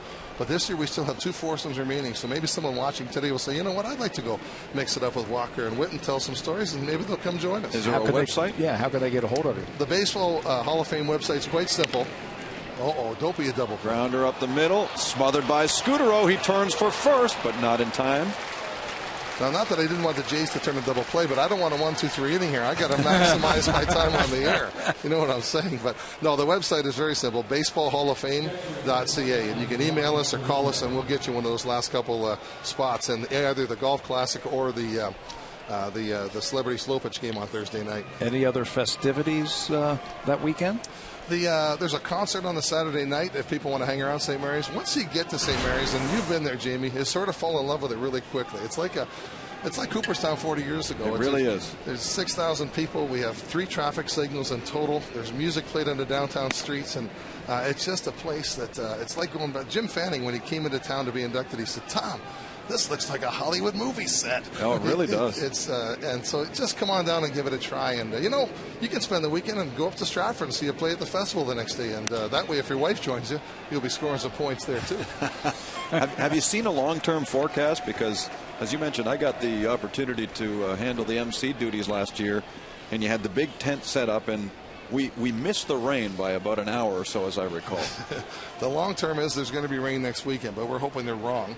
But it is a good idea to tuck your umbrella in the car, because only about 1,000 people fit in the tent. Yes. And then there's always another 1,000 or 1,500 people sitting outside on the picnic tables and chairs. So I'm glad you mentioned it. It's a good idea to tuck your umbrella in your car. Never hurts. There's the 1-1 inside on Ronnie Polino, who hit a home run for the for the Marlins when he came up in the second. We're joined by Tom Vaulk, who's the president of the Canadian Baseball Hall of Fame in St. Mary's, Ontario. And once again, induction weekend is coming up next weekend. It's coming up quickly. 6 days. You've got an opportunity to see Larry Walker and Doc Miller and Ernie Witt and Bernie Soulier inducted into the Hall of Fame.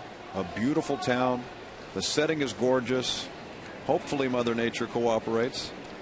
Well, I want to turn the table and be interviewed. I'd like to know, because you're a huge Canadian baseball historian, Jamie, what strikes you about Larry Walker? And Pat, I'd like to hear what you think about Ernie Witt.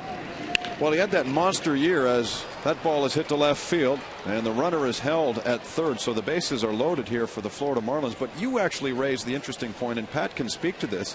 He wasn't Ricky Henderson on the base paths, but he was a very smart base runner. Well, he was a total baseball player. You mentioned the Gold Gloves and the base running, the power, the speed. He was a complete player.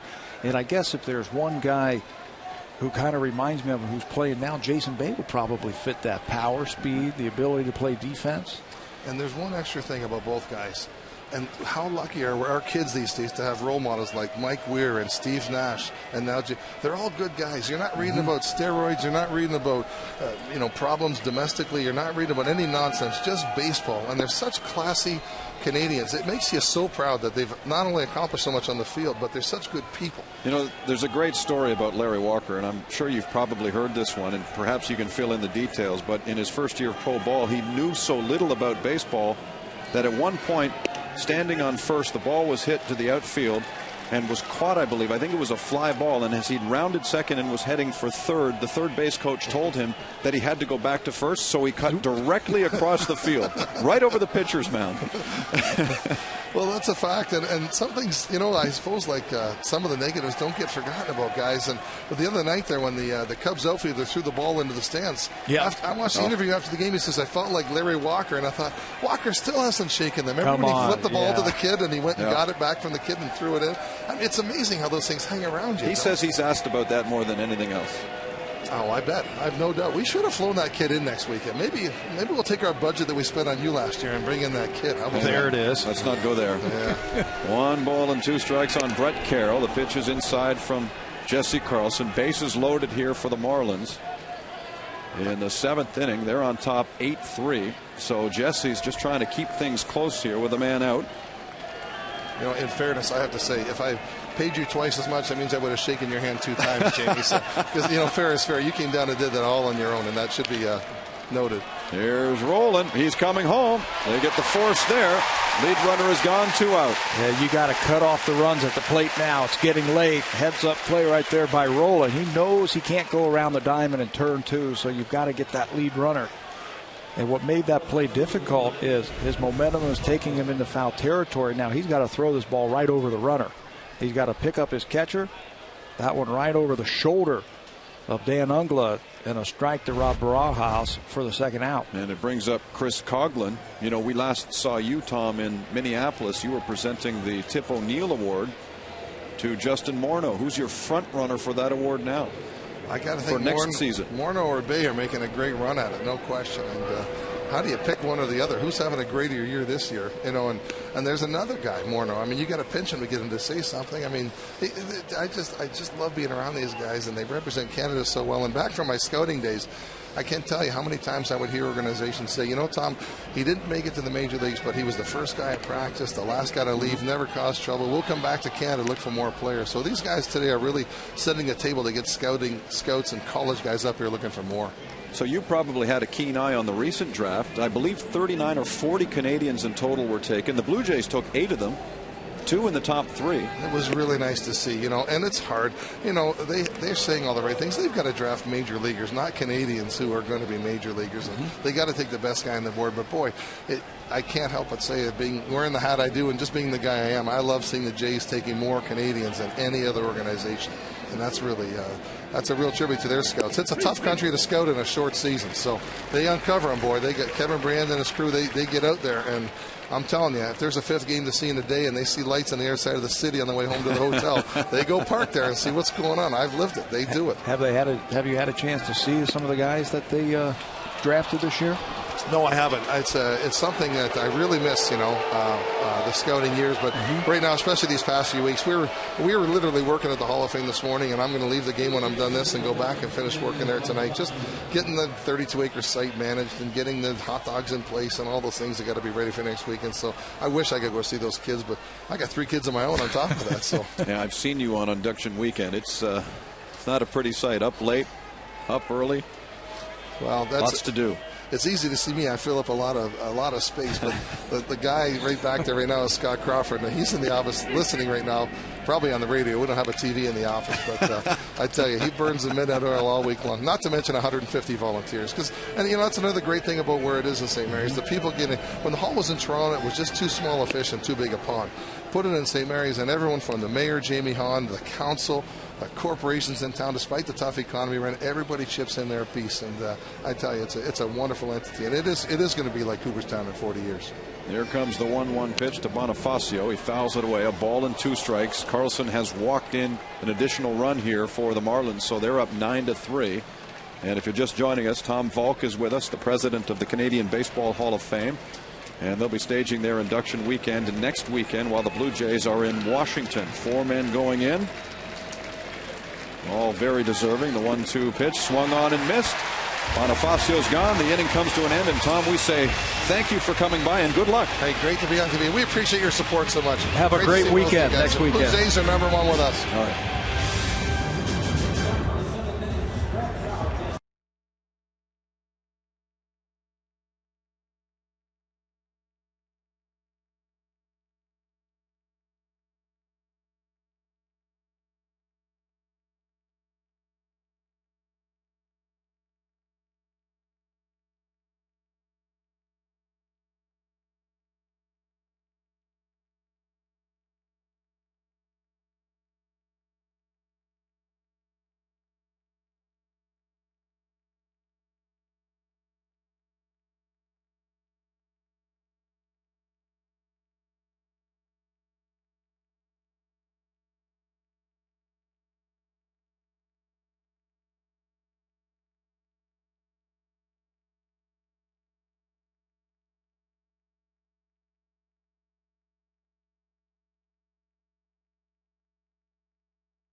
Bishi Motors.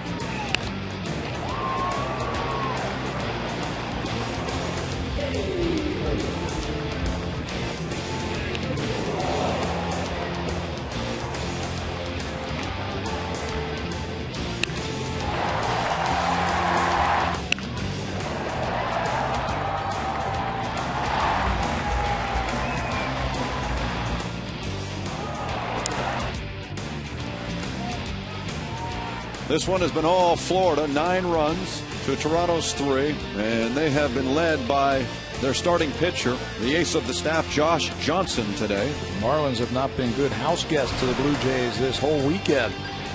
Josh Johnson finding a little groove right now. He has set down 7 in a row since that home run by Kevin Millar. Bottom of 7, down by 6. Lyle Overbay leads off against Johnson. The right-hander kicks and fires. Gets the breaking ball in for strike 2. The Blue Jays have not lost 3 straight at home this year.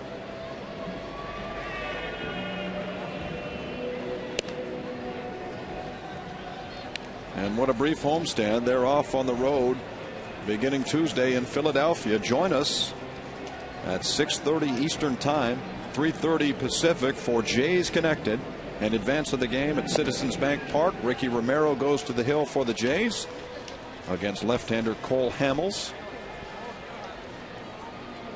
Romero pitched a dandy in the last game in Texas, but came away with a loss just the same. Overbay is punched out as Johnson goes with the changeup. Yeah, it hasn't been a big strikeout game for Josh Johnson, but it hasn't had to be. Pounded the strike zone. When you get that big lead like that, all you want to do is throw strikes. So a reminder, 6:30 Eastern Time, Jays Connected. First pitch comes slightly after 7.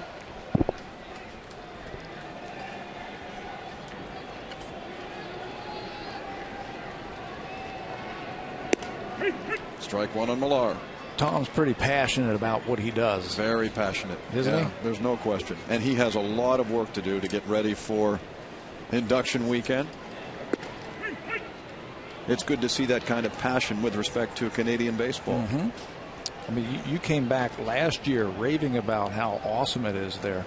Well, the experience is wonderful. There's such good people that surround the museum. As Millar goes down quickly, back-to-back strikeouts here for Johnson. The town is spectacular. And, you know, my only complaint would be is that they need a bigger museum. And I think there are plans in the future to expand on the site, but there's so much to see in terms of Canadian baseball artifacts and tributes to players past and present that they need a little more room. Inside the building? Inside the museum itself. The museum itself. Yeah. And hopefully someday we'll see a larger facility.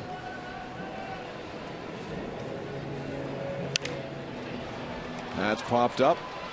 Foul territory. Helms races over, and that was simple enough for Johnson.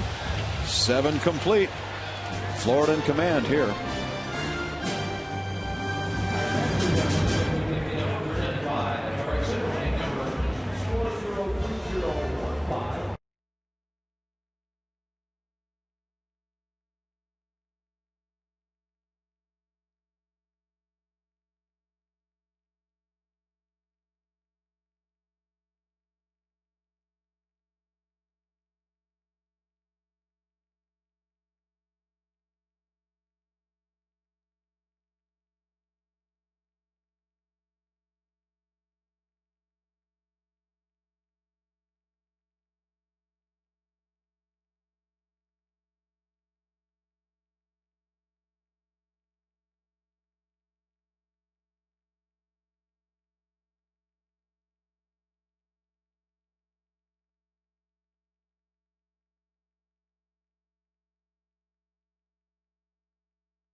News as far far as that groin injury is concerned. However, he will miss his next start, expected to start Saturday against Washington. Now, if he doesn't feel up to that, they can obviously move him back a couple of days from there. If it becomes a disabled list situation, he will not be eligible to pitch until the 28th. Right here at the Rogers Center against Philadelphia. Again, the Blue Jays can backdate it to the last time he played, which will be the 12th of June, Friday night. So we'll continue to watch him as we go on the road trip starting on Tuesday. Sam, thank you. As B.J. Ryan comes into the ball game and starts off the 8th inning facing Hanley Ramirez. Obviously, there is concern where Halladay is concerned, but it was good to see him throwing the ball out in left field. Prior to the start of today's game, Ramirez dumps a base hit into center field. Yeah, and if there is any feeling, why not? Just miss that start. Or go a little bit further. I like what Richard Griffin said in the Toronto Star today. He suggested just putting him on the 15-day disabled list anyway and forcing Halladay to essentially shut it down, not be too concerned with about missing one start. It keeps him out of interleague play, keeps him from having to go up to the plate. Right. And gets him ready. I think he figured he'd have about 3 starts before the All-Star break, all in games against the Yankees, Tampa Bay, some of the the key division rivals. And you know how competitive Doc is, and he doesn't want to miss anything. We all thought when he had that appendicitis a few years ago that he was going to miss a lot more time than he really did. So the groins can be a tricky thing, especially that push-off side. It looked like his right side where you push off the mound. If you have any thoughts in your mind of maybe re-injuring yourself, you better be 100% sure that you're healthy. This one popped up into left. Lynn comes in, and Hermita's gone.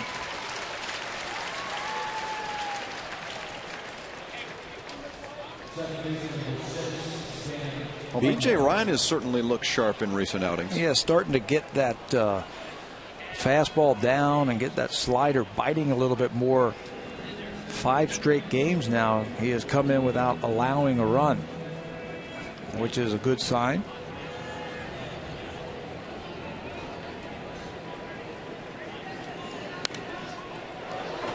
Dan Uggla fouls one back for the Marlins. I guess it would take a combination of 2 things for Ryan to resume his role as closer. One, he would have to prove long term that his stuff is back, his velocity has increased a little bit, and he's pitching effectively. But 2, the current closer, Scott Downs, would have to prove that he's not worthy of handling the job, I guess. Yeah, he'd have to take it from him. But the way Scott Downs has been pitching, that's not going to happen. There's a fly into right field.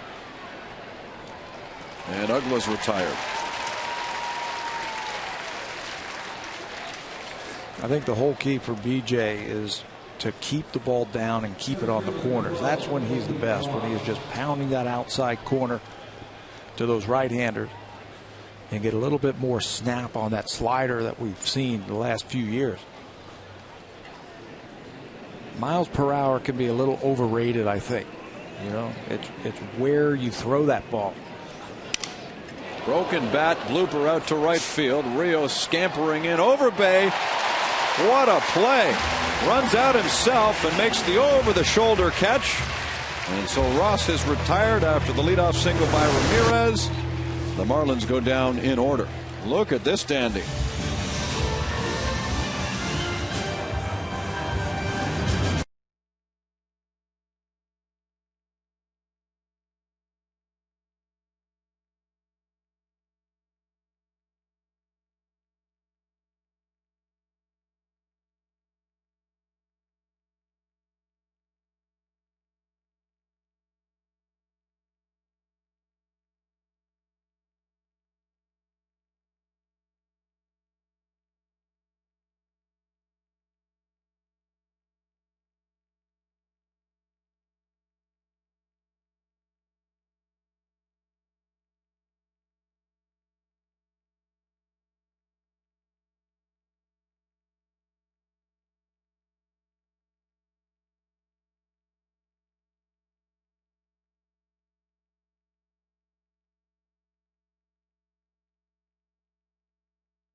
Home Hardware and Home Hardware Building Center.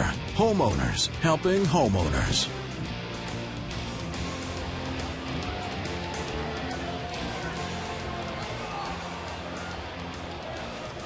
Coming up after the ball game, 4 Eastern time, the Red Bull Air Race from Windsor, of all places. Shortly after this ball game concludes, Marcos Scutaro pops out.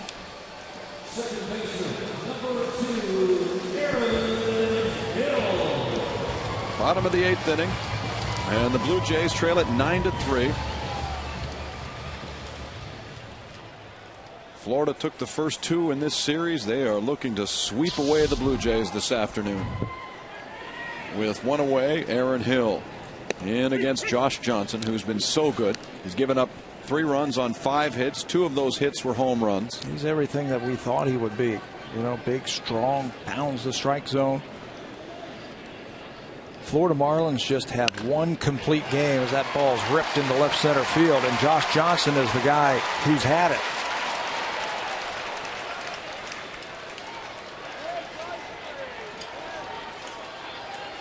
That's not really surprising. If you look at the way he pitches, look at the way he's built, he seems rather durable. Yeah, big, strong, uses legs. Hill not wasting any time getting that fastball and hit hard. Just 1 complete game for the Marlins.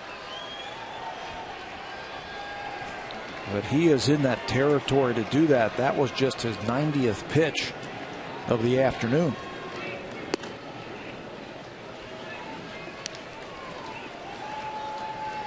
When you talk about good pitchers, you often hear people say, oh, what a great arm. But speak to the importance of legs for a starting pitcher. Well, I think that's where you take all that pressure off your arm. That ball's fouled down the third base line by Wells. Me growing up, the big thing was the drop and drive. The New York Mets. Tom Seaver and John Matlack, Jerry Kuzma. I mean, that's where you get a lot of your power, and that's where you get a lot of pressure taken off your arm. And if you can develop a wind-up where you use those big, strong legs, I think your arm injuries will go down. Stay on top and just drive towards home plate. Much like Roger Clemens. That's another one. Josh Beckett. Johnson leaning in on Vernon Wells, who's 0 for 3. Plays off the pitch, 3 balls and a strike. Vernon's mired now in an 0 for 16 slump. Time to sit on 1 pitch right here. Look for that fastball. Johnson's already given up a couple of home runs this afternoon. He walks him.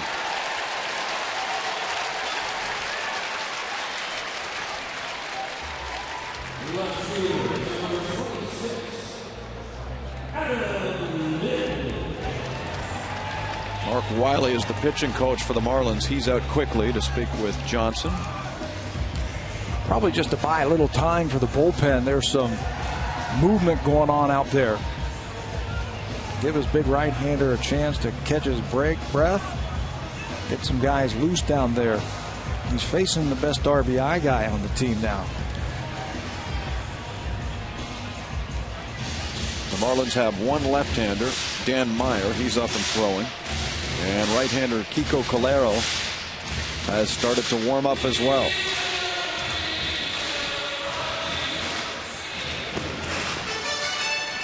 So there's the first sign of life from the Marlins bullpen today. They've not been needed the way Johnson has gone. Here he's got 2 runners on in Wells and Hill, and Adam Lind 0 for 3.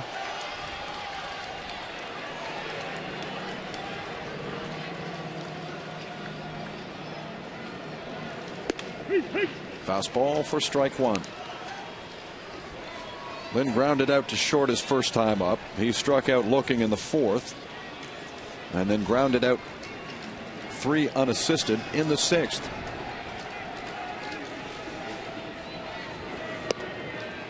Ball one.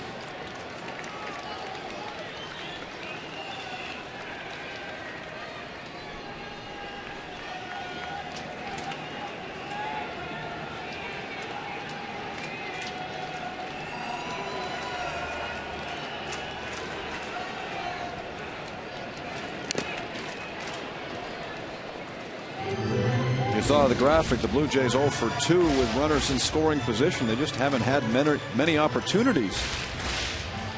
They had a few yesterday and they weren't able to cash them in. You're right, Johnson's done a good job here keeping runners off base.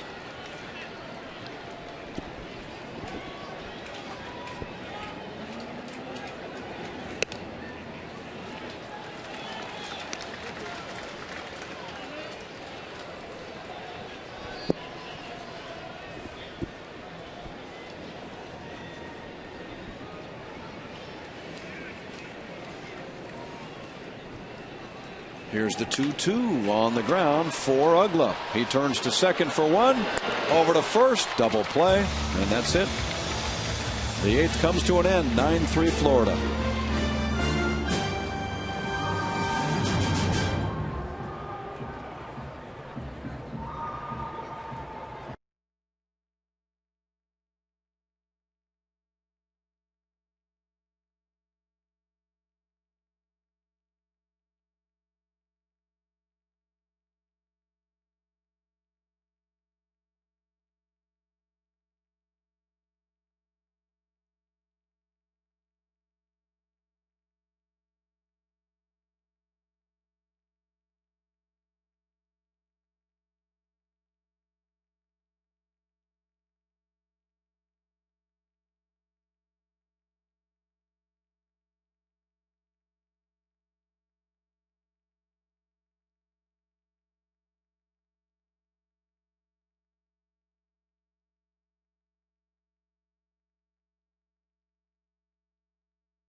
Back at Rogers Center here in Toronto, an ugly line for the Blue Jays. 9-3 Florida into the ninth inning. Florida's pounded out 15 hits. The Jays have only 6. And the Jays, due to a short outing by Brian Tallett, have had to use 4 relief pitchers. The latest is Brandon League, who's coming off a rough outing on Friday against these Marlins. Yeah, that's right back out there for Brandon League. I think that's a good thing after what happened on Friday. Season high 5 earned runs, including that grand slam by Cody Ross. That was his 3rd loss and 3rd blown save of the season. So Cito sends him out there to get some work and maybe feel good about himself if he can have a good outing here. Chopped off Helms for strike number 2. We'd like to send a happy birthday wish out today to Bev Winizenko, who is watching in Flin Flon, Manitoba. Likely not happy with what she's seeing here. 9-3 Florida.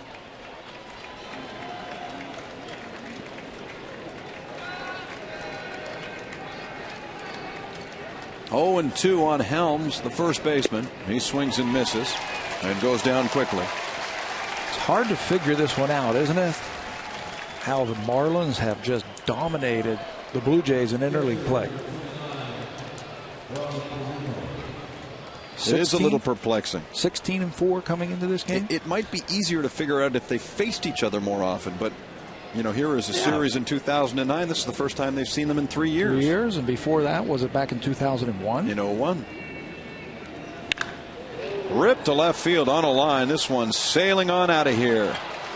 What a day for Ronnie Paulino. His second home run, just his third on the year.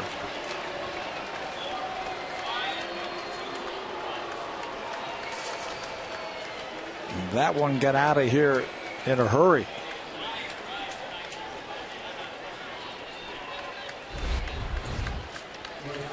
Fastball, first pitch fastball right down into the wheelhouse for Paulino. The fifth multi-home run game by a Marlin this year. Right off that back wall in left field. Brett Carroll comes up swinging. So the Marlins are into double digits now. 10-3 is the score. And they are now just one hit away from their season high of 17 that they got. Brett Carroll. We were talking about his last game where he came just a double short of the cycle. That was against Randy Johnson. In that game, he homered and tripled. That's the first player ever to have a home run and a triple in the same game versus the big unit. All the innings that Big Randy has thrown, and nobody's ever done that against him. That's a little shocking.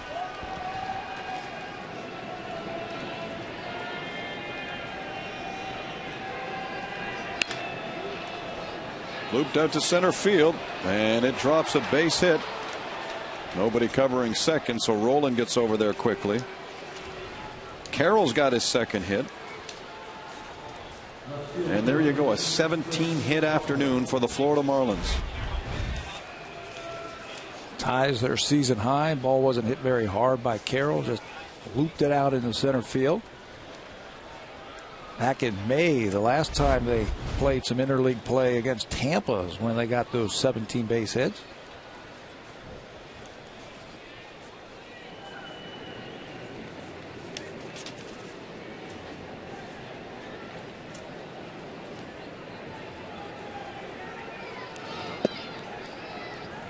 Ball one to Chris Coughlin. You know the way they've played in this series, Pat. It's also tough to figure out why the Marlins are under 500. 31-33 is the record. Here's a base hit up the middle. Coughlin does it again. He's got his second hit of the ball game. Well, certainly offensively this series, they have not looked like a team that is 2 games under 500. They have made every at-bat tough on the Blue Jay pitchers. They have worked counts. They have flexed their muscle and shown some home runs. When they get into 2-strike counts, they've been able to foul off really tough pitchers from the Blue Jays and keep their at-bats alive and come up with hits. Hitting is contagious. They look very comfortable. A bouncer to short. Scudero goes to first. Bonifacio's erased. And we'd like to remind you that if you'd like to hear what Cito Gaston has to say after this one is over, you can catch his post-game press conference exclusively at BlueJays.com. Soon after the game concludes, log on to the website and hear what Cito has to say. 2 out for Hanley Ramirez.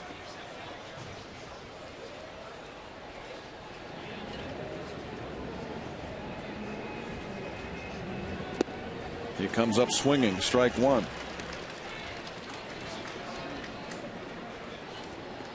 Ramirez with 8 home runs this year. He had 33 last year. And incredibly only drove in 67 runs. That's what happens when you hit behind the pitcher in the National League, right? That's right. Hit leadoff last year for him. Nobody on base, so they'll challenge him. Boy, if you walk away from a season with 33 home runs, most times you're guaranteed to have at least 100 RBIs. Or at least 90. We've seen a lot of guys hit 90s. And he hits well with runners in scoring position, over 400 this year. Team leader in multi-hit games. He's got another one today. Their ball squirts away. League covers the plate. And it goes into the dugout, so the run's going to score anyway. Well, Barajas just couldn't get to it before it rolled in there. So the 11th run crosses the plate. Carroll looked like he was kind of conceding this ball as it bounces away from Rob Barajas, and on that turf you see it rolling, and at the last minute heads into the dugout. That's a dead ball. Runners can move up one base, and the 11th run crosses the plate for the Marlins.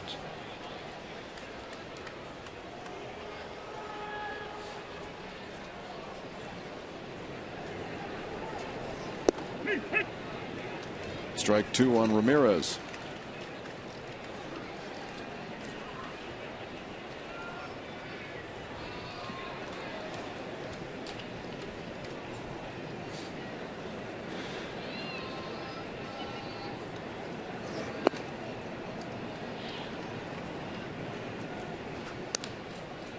The most home runs in a single season and least number of RBIs came from Rob Deere of the Detroit Tigers. 92, hit 32 home runs and drove in only 64. With a lot of strikeouts, I'm sure. A ton.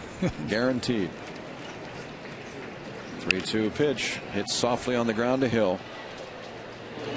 Well, the Marlins tack on a couple more. It's now 11-3 into the bottom of the ninth.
By Burger King, home of the Whopper, and this one is a defensive gem. Quick feet by Scott Rowland and a quick release, taking away a hit from Cody Ross. Scott Rowland also had one later in the ball game, just a couple of innings ago, where he made a great play behind third base to get the lead runner at the plate. Rowland leads off the bottom of the ninth against Josh Johnson. 101 pitches thrown by the big right-hander to this point. If he can keep it efficient here in the ninth inning, he's got a chance at winning his second complete game of the year and sixth all told.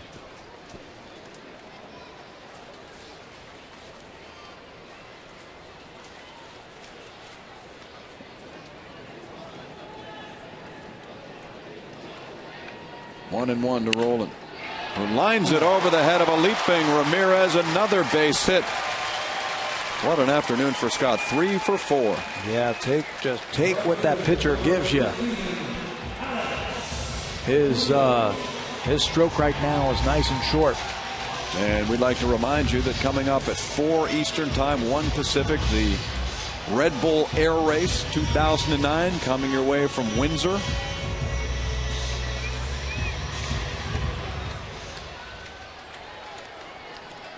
It's a crazy sport. If you haven't seen it, you might want to check in about 20 minutes time. Alex Rios back up. The number 6 hitter takes ball 1.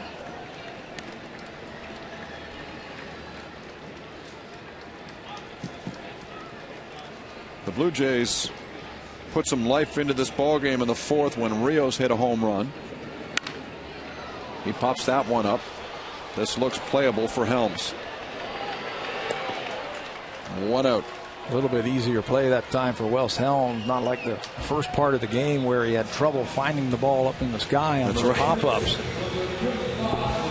But the Marlins here jumped out to an 8-0 lead before Rios hit a home run with a man on, and then Millar in the bottom of the fourth hit a solo shot too. So it was 8-3 after 4.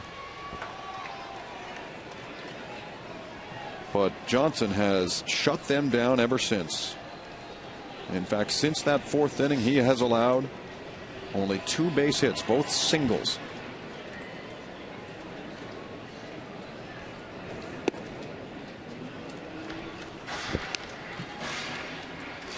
Perhaps the day off in Philadelphia will do the Blue Jays some good tomorrow.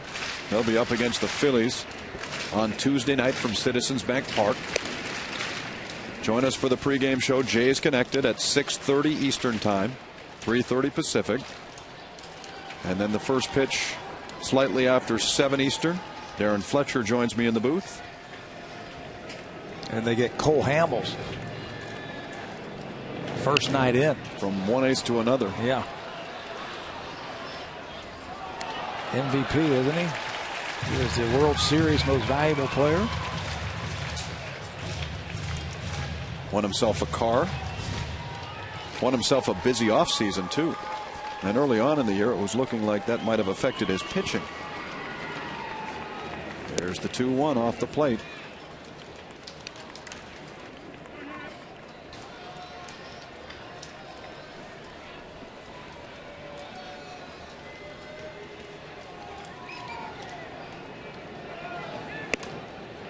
Ball 4.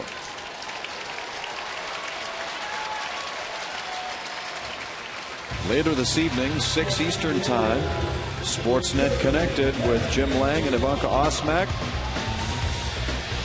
The Stanley Cup champion Pittsburgh Penguins have been busy.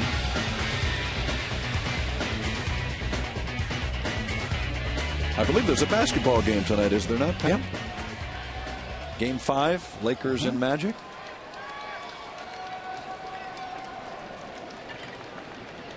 Here's Millar, who has a home run in the ball game. That pitch is high. I think Dwight Howard has guaranteed that the games are going to go back to Los Angeles. Oh, has he? So he's guaranteed tonight's win for the Magic. He better step up then.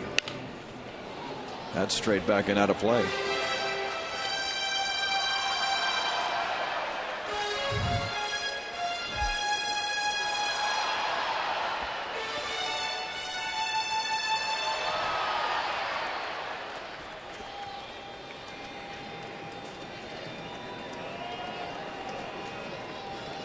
The 1-1 pitch, strike 2 called.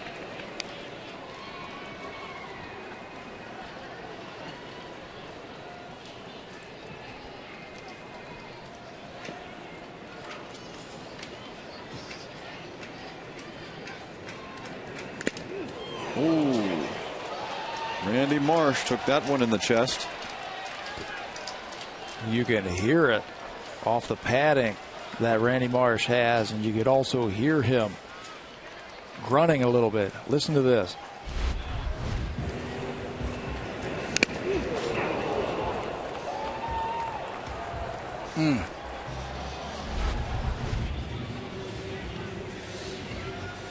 There's George Poulos out to make sure that Randy's okay. So some all-star trainer is going to help you out. Just help you get your breath back.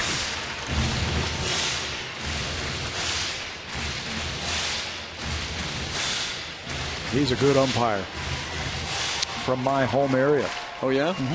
Cincinnati? Yeah, he's from Covington, Kentucky. Lives in Covington. See him a couple of times in the winter. Very good umpire.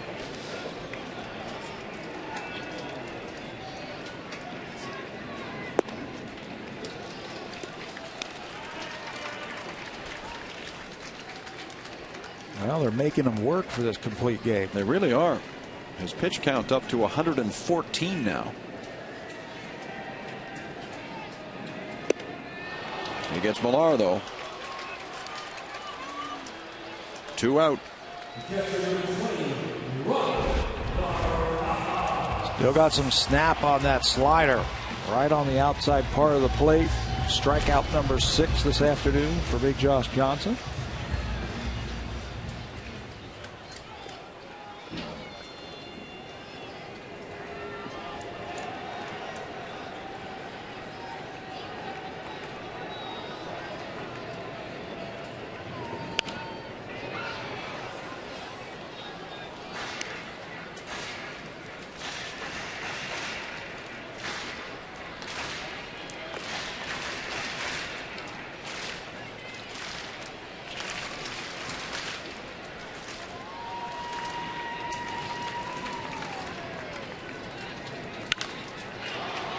Sailing in the air into shallow center field. Ross comes in. And the game is now over as the Florida Marlins come into Toronto and sweep the Blue Jays in 3. What a performance. A complete game victory for Josh Johnson.